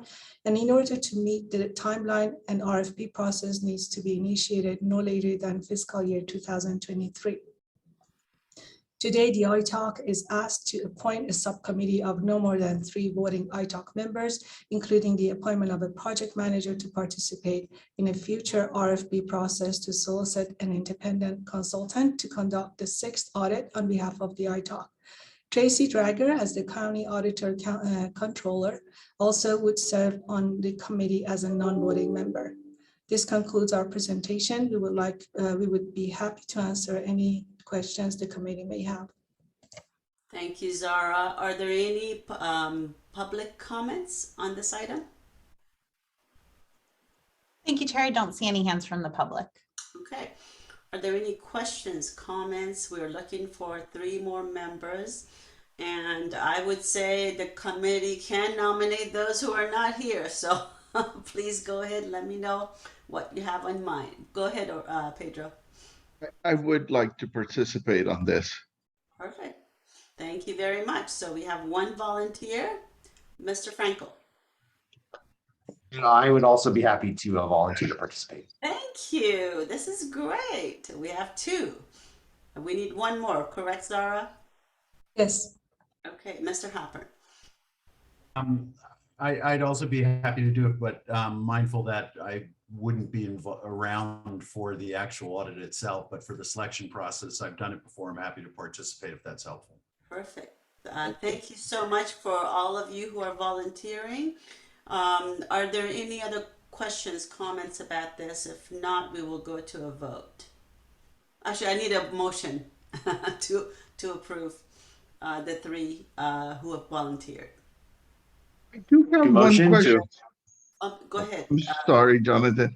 I do have a question. I believe Sarah mentioned something about a program manager that also needed to be appointed. Is that someone internal to SANDAG, or is that one of the committee members? One of the subcommittee members that is usually appointed as the chair of the subcommittee. We could do it now, or it's also done as part of the subcommittee first meeting. When they kick it off, they appoint one. So we've done it both ways. It's fine. It's fine to do it as part of the first subcommittee meeting as well. Yeah, I would say let's do it that way. Yeah, sounds good. Okay, can I get a motion to approve the committee members? I'll go ahead and make the motion to appoint myself, Mr. Halper, and Mr. Orso to the subcommittee. Thank you, Mr. Frankel. Is there a second? Mr. Halper. Happy to second. Thank you very much, and thank you again for volunteering. Are there any discussion? If not, clerk, please take a vote. Thank you, Chair. For real estate right-of-way acquisition, Jonathan Frankel. Thank you. For your licensed civil traffic engineer, Michael Kenny. Approve. For contractor construction, Pedro Orso Delgado. Yes. Biology environmental is absent. For finance and budgeting, Vice Chair Hopper. Approve. Licensed engineer is absent. For CEO and private sector, Chair House. Approved. Thank you. And that does pass unanimously with those members present. Thank you, and thank you again for all of you who volunteered. We really appreciate that. Let's move on to item number 11. We're about 10 minutes behind schedule, but hopefully we'll catch up. Tracy, please go ahead. And this is the quarterly status update of grant programs. Go ahead. Yes, good morning, Chair House and committee members, and I'll try to be brief. So this item provides an update on the TransNet funded grant programs from October 1st through December 31st, 2021. So this is based off of project managers reporting of the second quarter. During the reporting period, 3 grant projects were completed and 5 projects were on the watch list. So I'll go through the next few slides. I'll go over the status of each grant program, their completed projects, amendments, if any, and watch list projects, if any. Next slide.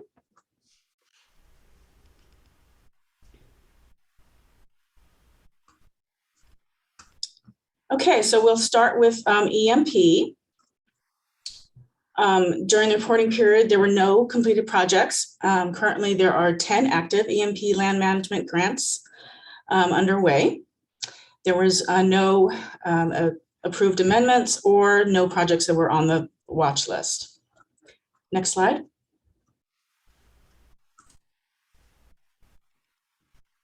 Okay, under the Smart Growth Incentive Program, currently, there are 18 active projects with no projects completed during the quarter. Also, during the quarter, 2 jurisdictions received 6-month administrative schedule amendments that were approved. The County of San Diego for their Alpine Community Plan Implementation Financing Tool Mechanisms Plan. And the City of San Diego, they had 4 planning grants, College Area Smart Growth Study, Claremont Transit-Oriented Development Plan, and University Community Smart Concept Study, and one more I couldn't fit on the slide, Mira Mesa, Mira Mesa study. We do have one project on the Smart Growth watch list, the City of San Diego, Downtown Mobility Cycleway improvements. They are on the project watch list due to labor compliance issues. This mobility cycleway improvements is on the watch list due to labor compliance issues, but are currently working with our labor compliance team to submit the required documentation. Next slide. Okay, this brings me to the Active Transportation Grant Program. We have 1 completed project, which I'm happy to talk about. Move Free San Diego, Move Free SD was encouragement education and campaign, EEA campaign. The campaign was developed to assist the city in achieving the 50% mode shift in transportation choices that help implement the city's climate action plan by encouraging more biking and walking activities and increased transit ridership. The campaign consisted of social media, community bike rides, bike safety classes, and community events. They also had a safe routes to transit component, which included a series of educational and encouragement activities to promote non-car commuting options, which included walk audits in underserved communities for determining barriers to safely accessing transit stops. The community wrapped up. The campaign wrapped up with an open street event, Cicladias, which I'll highlight for you in our project showcase slides later on in my presentation.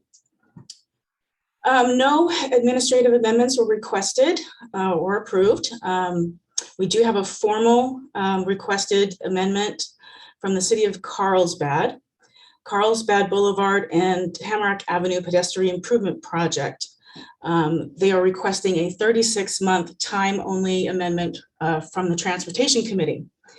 And to Mr. Halpern's point, being totally transparent, this is the second 36-month amendment that they've had. Back in May 2019, they requested and was approved a 36-month schedule amendment.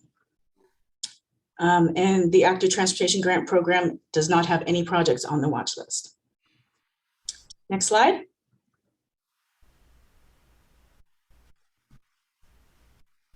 Okay, this is the Senior Mini Grant Program. Completed projects during the reporting period, there were no completed projects. Currently, there are 10 active senior mini grant projects underway. There are no approved or requested administrative amendments, and there are two projects on the watch list: the City of La Mesa Rides for Neighbors operating project and the Elder Help Seniors A Go-Go operating project. And they are on the watch list because of cost per trip. There's a certain threshold, and if they are above that threshold, they are put on the watch list. And the City of La Mesa also is on there for not timely submitting their invoices. Next slide. Okay, and that brings me to the grant project showcase. So here, the first slide shows a picture taken at the Ciclo S Diaz. It's like a play on SD words, San Diego.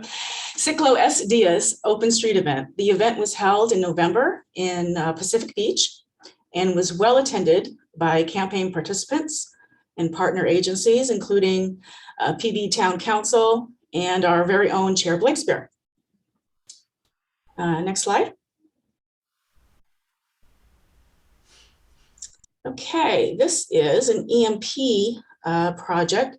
It's called the Invasive Species Management for North County. San Diego project has focused on eradicating or managing the Arundo donax, which is, you'll see it right here. It's the kind of brownish right here in the very, very top of the picture. It's an invasive species, and the project is in year 3 and has counted successes. The image above illustrates scattered Arundo vegetation, and where herbicidal treatments were applied in the previous 2 years of the project. And they have pretty much eradicated the species. So just some highlights: about 10 miles of the Santa Margarita and San Luis Rey River were treated with over 1,700 herbicidal treatment points. The first round of treatment was performed in fall of 2021. So now there are many areas now Arundo free, improving habitat and quality for both watersheds. And the next slide. Okay. The photo in the slide is of a senior ride client, Donna. Donna is getting into a volunteer driver's car from her senior residence on the way to the Hub Hillcrest Market, where she likes to shop at Trader Joe's. So in little background on this, we've come to you before saying that there's been some scope changes as far as picking up in different, different transportation issues that have come up with this program, and they're kind of like pivoting because of COVID, and they're helping people to get to food.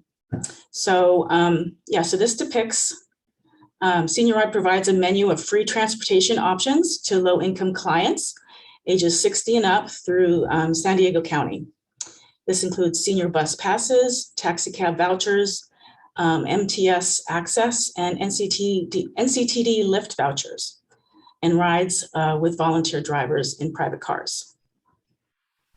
And I think this brings me to my last slide. So if we have Lauren Farrell and Hussein Ajidada from the City of Carlsbad to answer any questions you might have on their request for a 36-month schedule amendment. And I've also listed here contacts for each grant program. And we are all here. There's representatives from each grant program here to answer any questions that you might have too. So that pretty much concludes my report. So where the ITALC is asked to recommend that the Transportation Committee approve a 36-month schedule extension amendment for the City of Carlsbad's Carlsbad Boulevard and Tamarack Avenue Pedestrian Improvement Active Transportation Grant Program project. Okay. Thank you, Tracy. Good presentation. Let's go to the members of the public. Are there any comments? Thank you, Chair. I don't see any hands from the public. Very well. Now let's go to the members of the iTalk. Are there any questions, comments? Would you like to hear from the city of Carlsbad? Anyone? Mr. Frankel, and then Mr. Kinney, and then Mr. Halpern. We'd be interested in hearing from representatives from the city of Carlsbad regarding the 36-month extension. Okay, let's do that first, then we'll go to the other committee members. Go ahead, please, Hossein and Lauren. Good morning, Chair House and iTalk members. My name is Hossein Ajide. I'm an engineering manager with City of Carlsbad. Joining me is Lauren Farrell. Lauren is the project manager for this very important project. So first of all, I want to thank you for this opportunity. The reason for this extension is because mostly, if I want to give you the short answer, and Lauren has some slides basically explaining what has happened for the past 3 years. But the main issue for this project, obviously, this is a very important coastal project for the city. It's a very important location right along Carlsbad Boulevard. The project makes improvements to part of cities right away and partially in state parks right away. And the problem has been coordination with the state park to some extent because the city back in 2018 issued RFP to hire a consultant for engineering and environmental services. And we went through the whole process of rating consultants, and we were about to go to council to approve the professional service agreement to consultant. But last minute, we had to pull that item because of some property line ambiguities with the state parks. When we started initial coordination with the state parks, and we provided them with basically just conceptual design, we noticed that our records on right-of-way doesn't match of those with the state parks. So since then, the city has been in active coordination with the state parks. Obviously, COVID slowed down things, and but despite COVID, we have had many meetings with the state parks, and we were able to get their concurrence on the conceptual design and agreed that the design can move forward while a city and a state park actively work on some sort of long-term maintenance and operation that allows the city to install proposed improvements in the state parks right away. Like I said, we have some slides that Lauren can go through, but we are very happy to say that with the state parks concurrence letter, the city immediately issued RFQ for engineering services and environmental services. And we went through the process. City formed selection panel like you just did for your projects. We went through the proposal received.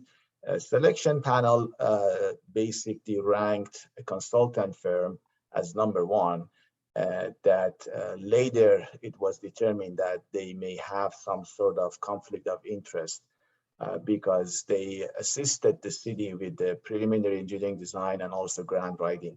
So the city attorney suggested that we go to FPPC, Fair Political Practices Commission, and ask them for determination whether hiring that consultant would cause some sort of conflict of interest.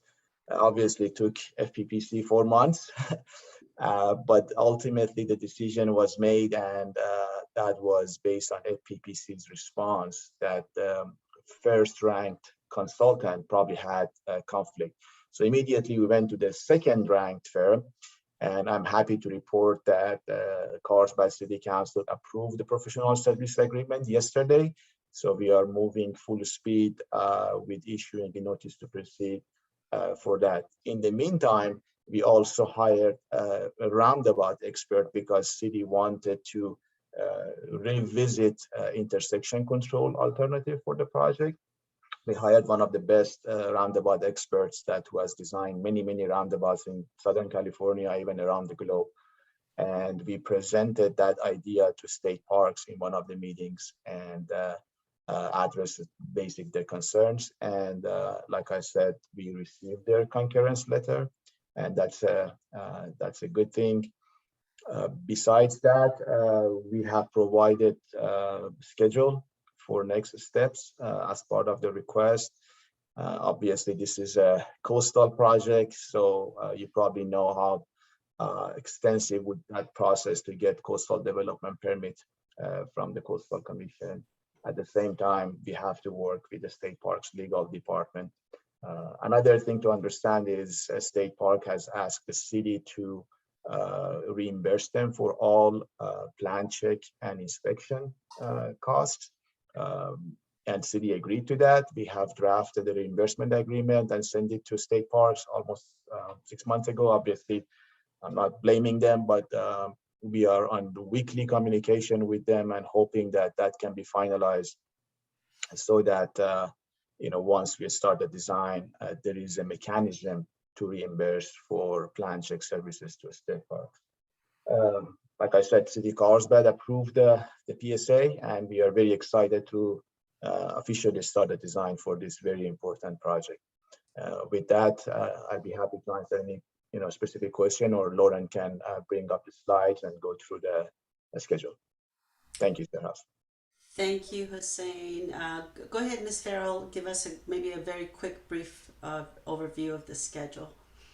Sure. Give me 1 second to just pull up some slides to kind of show and summarize what Hussein has kind of briefly provided to all of you. Just really quickly, good morning, Chair House and ITALK committee members and attendees. Thank you for allowing us to present today our extension request. As Hussein kind of summarized, we have been very active the last 3 years trying to move this project forward, but due to its location in a coastal city, there have been some challenges that we've really needed to work through in order for us to move forward in design and detail out the design and environmental in more detail. This quick overview of the project site location. The goals of the project are aiming to improve operational enhancement for all modes of transportation, as this is a very heavily traveled segment along Carlsbad Boulevard. We're basically looking to reconfigure the intersection of Carlsbad Boulevard and Tamarack Avenue to ease traffic flow, as well as widen the sidewalk south across the bridge. We will also be relocating an NCTD bus stop to provide safer access and additional improvements for pedestrian and bicycle facilities. This quickly just kind of summarizes our efforts to date. 2019, we have spent a lot of time ongoing coordination with state parks to reconcile property line ambiguities, as some of these improvements will be located within state parks right of way. We've done early preliminary coordination of our designs, and then also trying to develop a contractual mechanism to have state parks involved in doing plan reviews, as well as providing inspections, and then allowing the city to do construction and maintenance within state parks right of way. We've also, as Hussein mentioned, evaluated another intersection control alternative, had to spend some time bringing a technical expert on board to evaluate that and determine the feasibility of this alternative. And then, of course, present that back to state parks to ultimately get their concurrence on design. Once that concurrence was received, we were able to issue the request for qualifications. And then once we received those from consultants, we were recommended to work with the FPPC to determine if there was any conflicts. That did delay us by several months, but as soon as we heard from them the early part of this year, the city was able to issue an award to contract, and we have negotiated scope and fee. And great news, as of last night, City Council approved the agreement for Wood Rogers. So we are looking forward to moving forward with engineering and environmental services on this project. Our next steps include notice to proceed, and then we are basically looking to get design and environmental complete in early 2025, and then being able to award the construction contract mid 2025 with the construction to start soon thereafter. we still will have ongoing coordination with state parks and coastal commissions for their approvals and obtaining permits. So that's where we're at today. And we hope you guys are able to recommend the extension of this critical project to our region. Thank you so much for your time. Thank you, Lauren. Thank you, Hussein. Are there any comments from the members of the public? Thank you, Chair. No hands from the public. Okay, are there any questions from ITALC members? I don't see any hands up. Mr. Halpern. Yeah, well, first, I want to thank Tracy for the call out about the prior extension request. But I just want to ask, was that prior extension request relating to this project as well, or is that relating to other projects? So yeah, so this the 36-month was related to this project. They had some additional outreach. Attachment 4 actually of the report details. We asked them to give us like a very detailed outline of what accomplishments, which tasks they have been able to go through within a 3-year period. And so then for the folks from Carlsbad, appreciate you taking all the time. And I guess I would, I actually read the letter twice, listened to the presentation. I guess maybe because I'm not an engineer, it just doesn't resonate quite as much for me. Could you just somewhat succinctly describe what you would say would be the major 1 or 2 unanticipated events or circumstances that really are at the core of the delay? Unanticipated things. Yeah, thank you very much. Is the question related to the future unanticipated things or past? No, the things that were happened in the past that are requiring you to ask for the additional 3 years. The sort of what got us here today. Just the 1 or 2 major unanticipated events or circumstances. Yeah, I want to say the major one was probably coordination with the state parks, because our record shows the basically city had majority of the required right away, but then the state park said no, our record shows. So we still have that ambiguities in property line, and the goal is not really resolving that, because those of you who have worked with this with the state entities know that process is really, really long.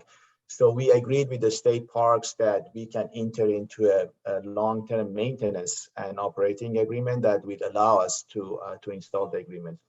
Another part was obviously state park had some change in management staff. And obviously COVID delayed the process significantly. But we started the coordination with them back in 2018 and provided all the information. Fortunately, just took a long time to get the concurrence letter back from the state parks. And obviously the city didn't want to take the risk and start the design process, because we just weren't sure if the state park would be supportive of the improvements. This is a significant undertaking by the city. Obviously, we are very appreciative to the grant, but besides the grant, Carlsbad also spending millions of dollars. So actually the ratio of Carlsbad contribution to the grant is 60-40. So 60% city of Carlsbad, 40% grant.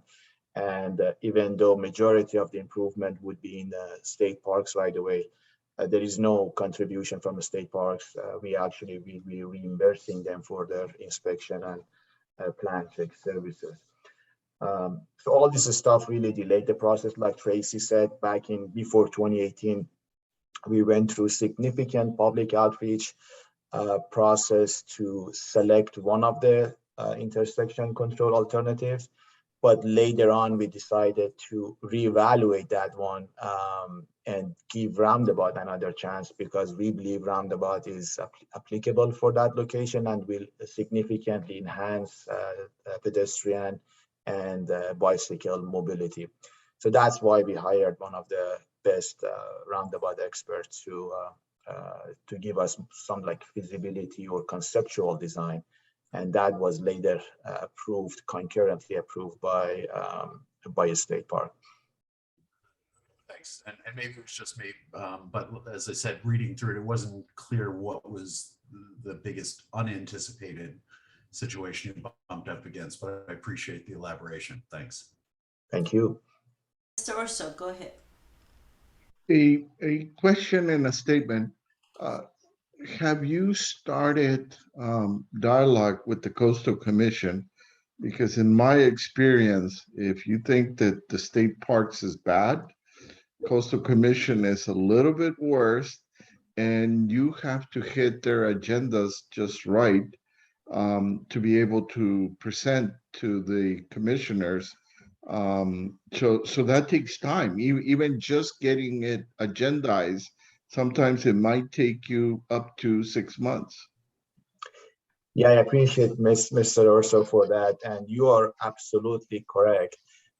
City of Carlsbad has ongoing monthly coordination meeting with basically Coastal Commission, and this project has been presented to them, and they have been conceptually supportive of the project. Obviously, we haven't submitted coastal development permit yet because we need to have a certain level of design completed so we can basically apply for coastal development permit.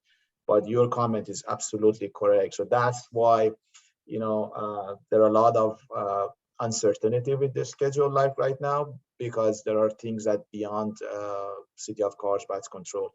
I mean, we really, really want this project to be done, and we really want to spend this grant money, but there are just various stakeholders that is beyond control of City of Carlsbad. So, but I appreciate your comment. Mr. Frankel. Thank you, Chair House. Along those same lines, to the city, Lauren, it appears that you got 14 months in your schedule now for environmental clearance and permitting. And does that include action by the city council on the CDP and any other entitlements needed to implement the project? We don't need to go to city council for entitlement. What we do need to get, like Mr. Urso said, we need to get coastal development permit from Coastal Commission. And our experience is that process, a minimum is 8 to 12 months minimum. So obviously we have some habitat in the area that we need to go through the environmental review and basically mitigation process. So we expect this is a lengthy and complex process, but we are ready to go through it and hopefully get it done. So in that regard, it seems fairly optimistic, maybe a bit too optimistic to suggest that the environmental clearance and permitting would occur within 14 months, as demonstrated in your schedule. I think you suggested, Hossein, that it would be 8 months just to get through the CDP process at Coastal. I think you're assuming an MND here. I've done a lot of work in the city of Carlsbad. There may be, I can anticipate discussion about whether an EIR is more appropriate for the project. And so I think I agree it's an important project. It's just, it seems like the schedule presented here may not actually be consistent with what we would expect. Appreciate your comment, Mr. Frankel. Okay, I do have a question myself. When was the first extension granted? Because I only see a 3-year period of activities, but what happened prior to that? Or when was that extension granted? The first one, Tracy. Okay, am I on mute? No, I'm off, right? You can hear me? Okay. Yeah, the first extension was approved in May of 2019. Okay. So Yeah. So then really there was a schedule prior to that to spend the money prior to May 2019. We don't know what happened. Hossein, maybe you can explain why even beyond that, because all the activities I see is for 2019, but what happened at that point? Why did you, what were other reasons why you asked for the extension? Yeah, thank you, Chair House. The reason we didn't include the schedule before 19 because it was included in the previous request. But you know, unfortunately I wasn't with the city back then. But what I know is the city went through extensive public outreach, and that's how the city decided to go back then with signalized intersection, and that's why Correct. we went with RFP, not RFQ, because we had really detailed the scope of service for the consultant. With the new leadership team with Carlsbad, we everyone really is onto active transportation and you know, bicycle and pedestrian mobility. So we thought roundabout is better alternative for intersection control, and that's how, you know, we started to revisit that one and hire consultant to do the feasibility study for roundabout. And that's why we are doing RFQ, not RFP, because we are a scope of work for the consultant includes doing additional public outreach and basically giving the public another chance to select roundabout instead of just signalized intersection. Okay. So with the rules with the rules of TransNet, it sounds like all you can ask for at this point is a 3-year extension. But do you really anticipate to be able to complete this project within the 3-year extension? We are certainly hopeful, and we do our best. You know, the schedule provided that was as part of negotiation with the consultant.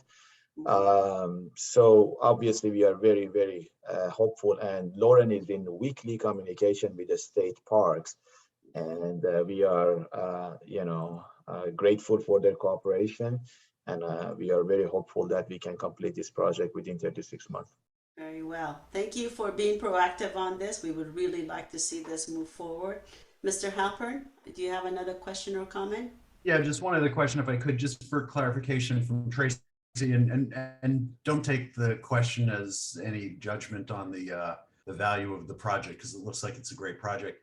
Is it the case that, Tracy, that some other applicant for a grant was told, no, we've run out of money some time ago because money has been reserved for this project? And, you know, if we all knew that this was going to take a whole lot longer, then the money might have been put to work sooner with another applicant. Is that the way things work, that you've actually had to be reserving this money so that it couldn't go to other grantee requests? So we do have some administrative leeway on options open to us. Sometimes we ask a grantee to, you know, make their match before the not take down any of the grant and just make their match, cover their expenses until they are able to get a deliverable, the next deliverable. There's been other times where the grantee itself says, hey, this is going nowhere, because we've tried to get permits and stuff for things, and it's just really messy. So I don't think we're gonna, and they just withdraw, and then we just go from there.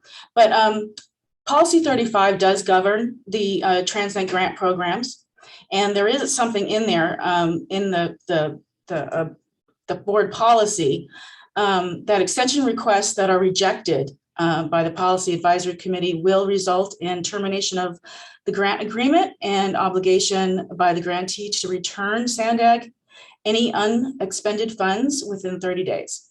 So they have that. So that's sort of like the last resort. But we also, like I said, we try to do our administrative options first. Gotcha. And I wasn't suggesting rejecting. I mean, the sad thing in all this is that there's only so much money available for grants, right? And if we all right, if everybody would have known that this got delayed for 3 years, it's our responsibility as grant program managers to kind of just look at the lens of being a competitive grant, and how was it competitively scored and so forth, saying that it was going to be done at a certain time. Well, it's been going on for a little bit more than that.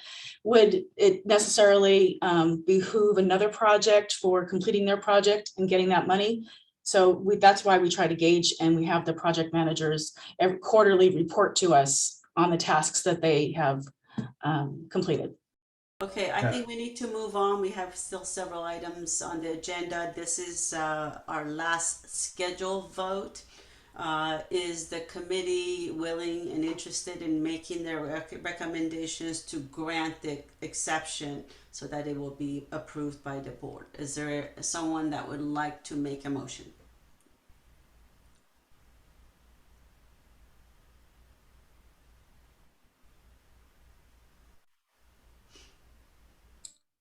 Mr. Kenny. I'll make the motion there, but it reads something about the traffic advisory committee or the transportation advisory committee in the actual description of it. Yes. So we're going to recommend to the TAC that they approve this. Is that it? Tracy, can you? It's the transportation committee. Yes, we're asking you to recommend. Of course, you have like I think Michelle had spoken earlier. You have the ability to say, with a caveat or what your recommendations or be, and we would convey that to the transportation committee. Okay. So, Mr. Kenny, are you making a motion? I'm thinking of it right now. Okay. Okay, and I make the motion that the requested. Sorry, go ahead. Go ahead, please. If there's discussion, now's the time. Well, go ahead and let's make the motion and then we'll see if there's any more discussion. Please go ahead. Okay, I'd make the motion that we approve the request as it complies with the TransNet ordinance, and that's it. Okay, very good. Is there a second? Mr. Halpern? I actually just have a question. We also would have the option to not make a recommendation, correct? We have the option if we don't want to, if you're not in agreement, but either way, it's going to go to the transportation committee, and Right. whether we can support them or not is the prerogative of ITAC. I have a motion on the floor. Is there a second? Mr. Orso. A question. Is there a possibility, if, and hopefully not, for them to ask for another extension? There's always a possibility. There's That's always why possibility. I asked You're correct. that question to Hussein, and he said he'll do everything in their power to make this happen. So at this point, not knowing what the future holds, that's where we are what we were presented. I would feel comfortable making a second, but I would not feel comfortable if it comes down to asking for another extension 3 years from now. Well, we can't control that at this point. So if you are, would you like to make a friendly amendment to the motion? If there's a way to add that, no other extensions would be granted, yes. Okay. Is that, Ariana, I'm not sure, can that be made it sounds like the ITAC does not want to see a third extension for this project, so. Tracy, I think you're more familiar with Board Policy 35 than I am, so it sounds like there is a possibility, right? But I'm not sure exactly what that would entail. Yeah, there's Board Policy 35 does not limit the number of extensions requested. However, it does give that purview to the policy committee to make that determination. And then as far as the ordinance goes for any of the TransNet grant programs, I believe there's no limit on extensions. So let me just summarize. We have a motion from Mr. Kenny to grant or to recommend granting the extension to the city of Carlsbad. We have a second from Mr. Orso, but the desire is to somehow make it clear that this ITAC would not like to grant a third extension. Am I correct? Does that make sense? Mr. Kenny, do you agree? Mr. Orso? Well, I don't think we really want to grant a second extension, The frankly. third, this would be the second extension. I understand the discussion is about a third extension, but the point of the second extension is, frankly, I'm not sure we're all excited about a second extension. 6 years just seems very long.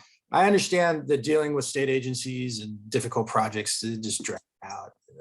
I get that, but it's always been kind of a conundrum for me, and that our obligation, the ITOC's obligation, is simply to acknowledge whether or not the request complies with the ordinance. It's not a qualitative approval of the request. It's simply, does it comply with the ordinance?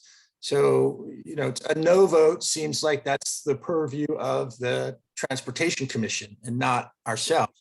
So, I was trying to word the motion so we're not participating in any kind of qualitative discussion about the merits of the extension, only where we're commenting on its compliance with the ordinance.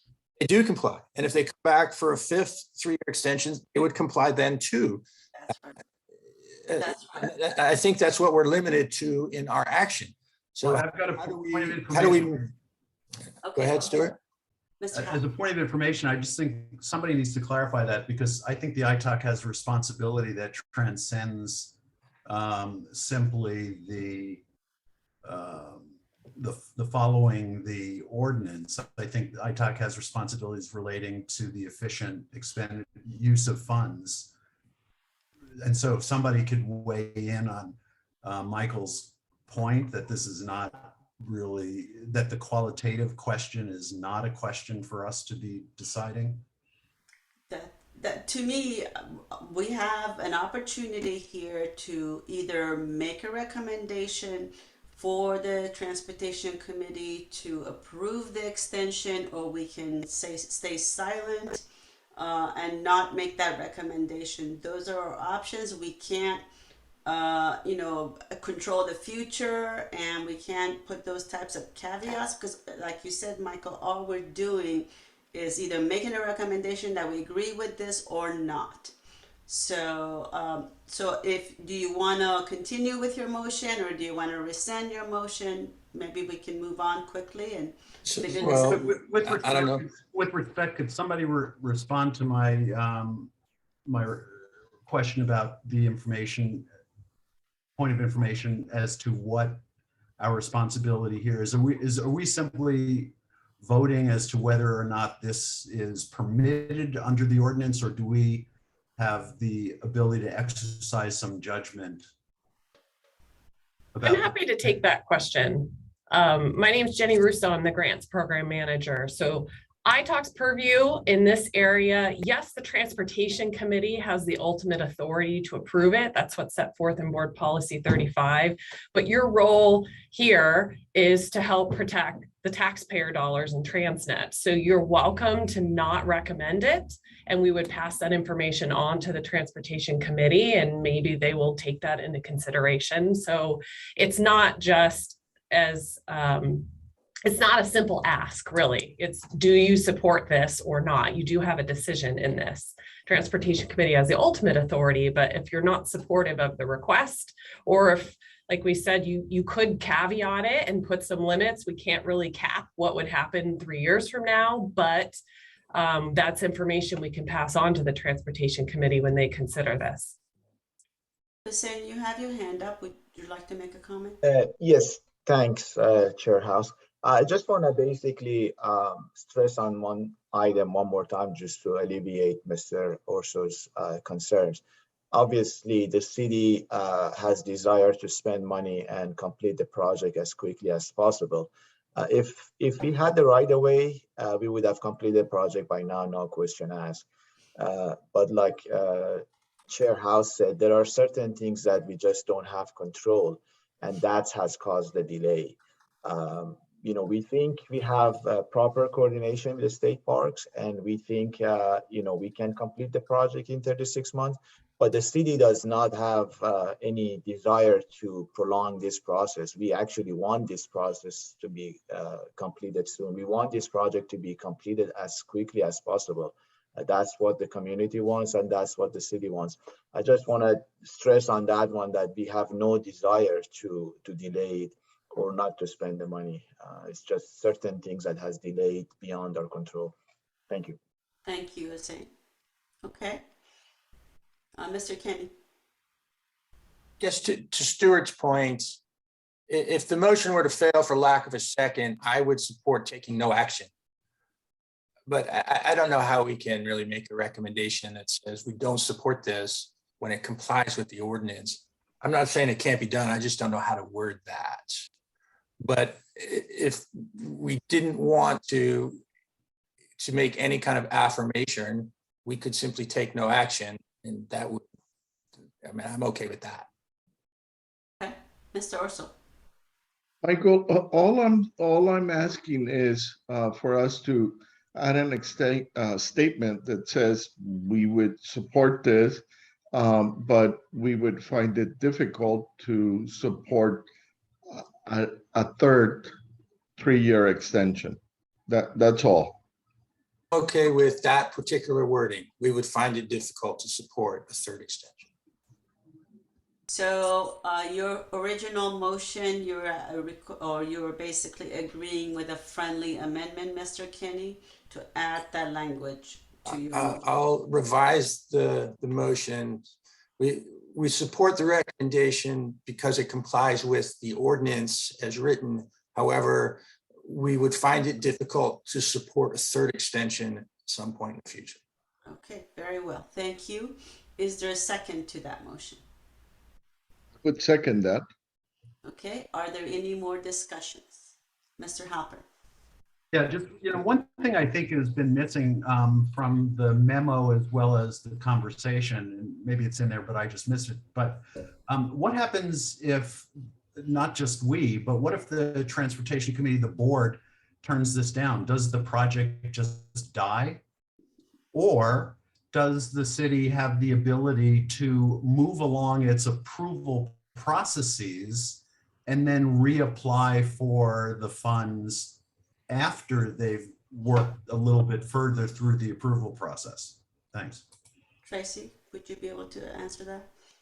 So as I stated, if the Transportation Committee did not approve the extension, then the grantee, this being the City of Carlsbad, would need to return any unexpended funds so far. And they've only, just to kind of, this is a $1,054,000 project, and they've only taken down 11% of their grant. So there hasn't been a lot of expenditures other than staff time. So, they would just have to return the unexpended funds. I'm not sure. Hussein could probably, answer whether or not they can still go with the CIP budget that Carlsbad has to finish the project. But they are certainly welcome to apply for any new cycle of funding. Yeah, and I heard you when you described that, Tracy. I was actually really more interested in perhaps Hussein could address the question of, is the SANDAG grant sort of a foundational one in order for those other steps to happen? Or can you move forward on the approvals and then apply for grant monies later? Yes, obviously the grant money is part of the CIP budget. So the city has been counting on the grant. We have budget for future years. We have program for construction. But like I said, it's basically 60% by city funds and 40% by this grant. But I think, I guess the short answer is yes, that's a major portion of the budget the city has count on this grant money.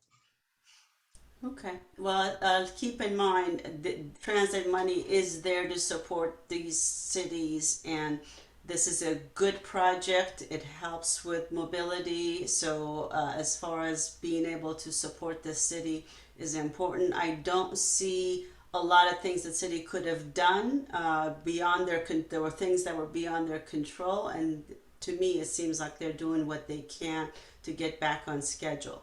Can we go ahead, since we have a second, if there are no other discussions, let's go ahead to the vote. Clerk, please take a vote.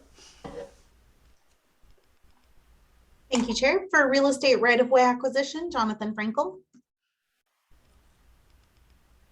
I'm so sorry. Could you restate that? I wasn't able to hear you. Sorry, I'm voting no on the motion. Thank you. Thank you. For licensed civil traffic engineer, Michael Kenny. Approve. For contractor construction, Pedro Orso Delgado. Yes. Biology environmental is absent. For finance and budgeting, Vice Chair Halpern. Abstain. I'm sorry, could you repeat that for me? I'm going to abstain. Abstain. For licensed engineer is absent. And for CEO private sector, Chair House. I approve. Does the motion carry? Thank you. Yes, the motion, well. How many yes votes? You have 3 yes votes? We do have 3 yes votes, 1 no, 1 abstention, and 2 absences. Okay. So majority still voted yes. Yes. Do we have somebody from legal on the line just to confirm? I just want to make sure that I'm following the Roberts rules. Yeah, we do not. We do not, so the motion does not pass? I We do believe the not have motion does someone pass. from legal, but I think the motion We passes. do not have someone. Yes, but the motion does pass. But we do not have legal on. Okay, but the motion passes because majority voted. Yes, I believe that's correct. I am going to confirm with legal as soon as I. So we will confirm that. Okay. Thank you, Clerk. Let's move on. We have item number 12. We only have about 9 minutes left. I would like to adjourn at 12 o'clock, so we will do as best as we can. I apologize to attendees or presenters that may not be able to present at this time. Let's go ahead, Michelle, and start your next item. Or who will be, is Michelle, right? Number 12? Yeah, so I'll give a quick update over the report. So I'm here to present the draft fiscal year 2023 TransNet Capital Program budget update. The proposed draft budget is a total budget of approximately $8 billion and is proposing an overall increase of $113 million, which consists of an increase to federal and state and a reduction of TransNet and local. So there is a summary table of the current approved budget versus draft budget that can be found in attachment 1, and this provides explanation on if the budget went up or down and how much. And then attachment 2 are the proposed milestones for the capital program that we plan to accomplish in FY23. The draft budget is scheduled to be presented for consideration by the Board of Directors on March 25th, with the final proposed budget scheduled for May 27th. Once approved, the budget will go into effect starting July 1st. Any questions? Is that quick enough? Thank you, Michelle. Awesome. Okay, are there any comments from the public? I don't see any. Thank you, Chair. I don't see any. Okay, any questions, comments from the ITALK members? I don't see any. Michelle, I do have a question for you. In the summary where it says fiscal impact, it says increase of 118 million. And then in the body, it says 113 million. Are they the same number or is it a different? I couldn't understand that. Yeah, that is an error on my part. I apologize. It should be 113 million. Okay, I was racking No, my you, you can add. It's fine. Yeah, Okay. the table in the report provides the All breakdown. right, thanks for the clarification. Yeah, no problem. Okay, let's move on to item number 13, Transit Extension Ordinance Funding Overview, and Jim Miller will be presenting this item. Chair House, this item is item number 13, the funding overview. Yes. It is a lengthy item. If you do want to conclude by 12, we won't get through it in time. Okay. If I could suggest, we could defer that item. You could hear item 14 if you like. Yeah, let's do number 14 then. Sorry, Jim, I know you've been waiting the whole meeting, but let's see how it goes. But we probably want to hear back in the next meeting. Thank you. Let's move on to item number 14, Regional Transportation Improvement Program. Again, very quick update. Good morning, Chair House, members of the ITAC. Yeah, I'll be very brief. Basically, amendment number 14, or I should say item 14 is amendment number 9 to the 2021 Regional Transportation Improvement Program, or RTIP. Amendment 9 was processed already as an administrative modification due to urgent time constraints to make funds available to projects. The amendment was approved by the CEO on February 23rd, and this report is just to make you aware of the changes in TransNet. This amendment shows a reduction in TransNet of $1.4 million. The funds were replaced with local funding from MTS on the downtown multi-use and bus stopover facility, and this was approved by the Board of Directors in December 2021. An opportunity to acquire right-of-way for this project is available pending NEPA, which is imminent, and we are taking action to transfer the funds to FTA to finalize the purchase. Likewise, the Border to Bayshore project included in this amendment is ready to advertise as soon as FHWA authorization can be obtained. So those are the main changes in this RTIP amendment, and I apologize that the time constraints required that we process it ahead of ITAC. Okay, thank you, Sue. Thanks for the update. Are there any comments from the members of the public?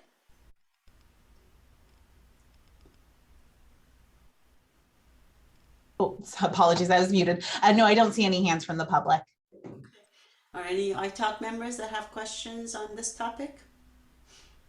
I don't see any hands up. Very good. Thank you so much, Sue, for the update. Item number 15, our next meeting is going to be scheduled for April 13th at 9:30 a.m. That is when we will defer the TransNet Extension Ordinance funding overview to that meeting. If there are no other comments or questions, I would like to consider the meeting adjourned. I would, can I just clarify that the item that there was a question on whether it had passed or not, item number 11, that did pass. That was confirmed with legal and that did pass. Thank you, Ariana, for the confirmation. Yes. Okay, thank you, everyone. All of you who were in attendance and provided your presentations. We appreciate it as always, and we'll see you at the next meeting. Thank you, everyone. Bye-bye. Bye. Bye. Thank you. Thank you.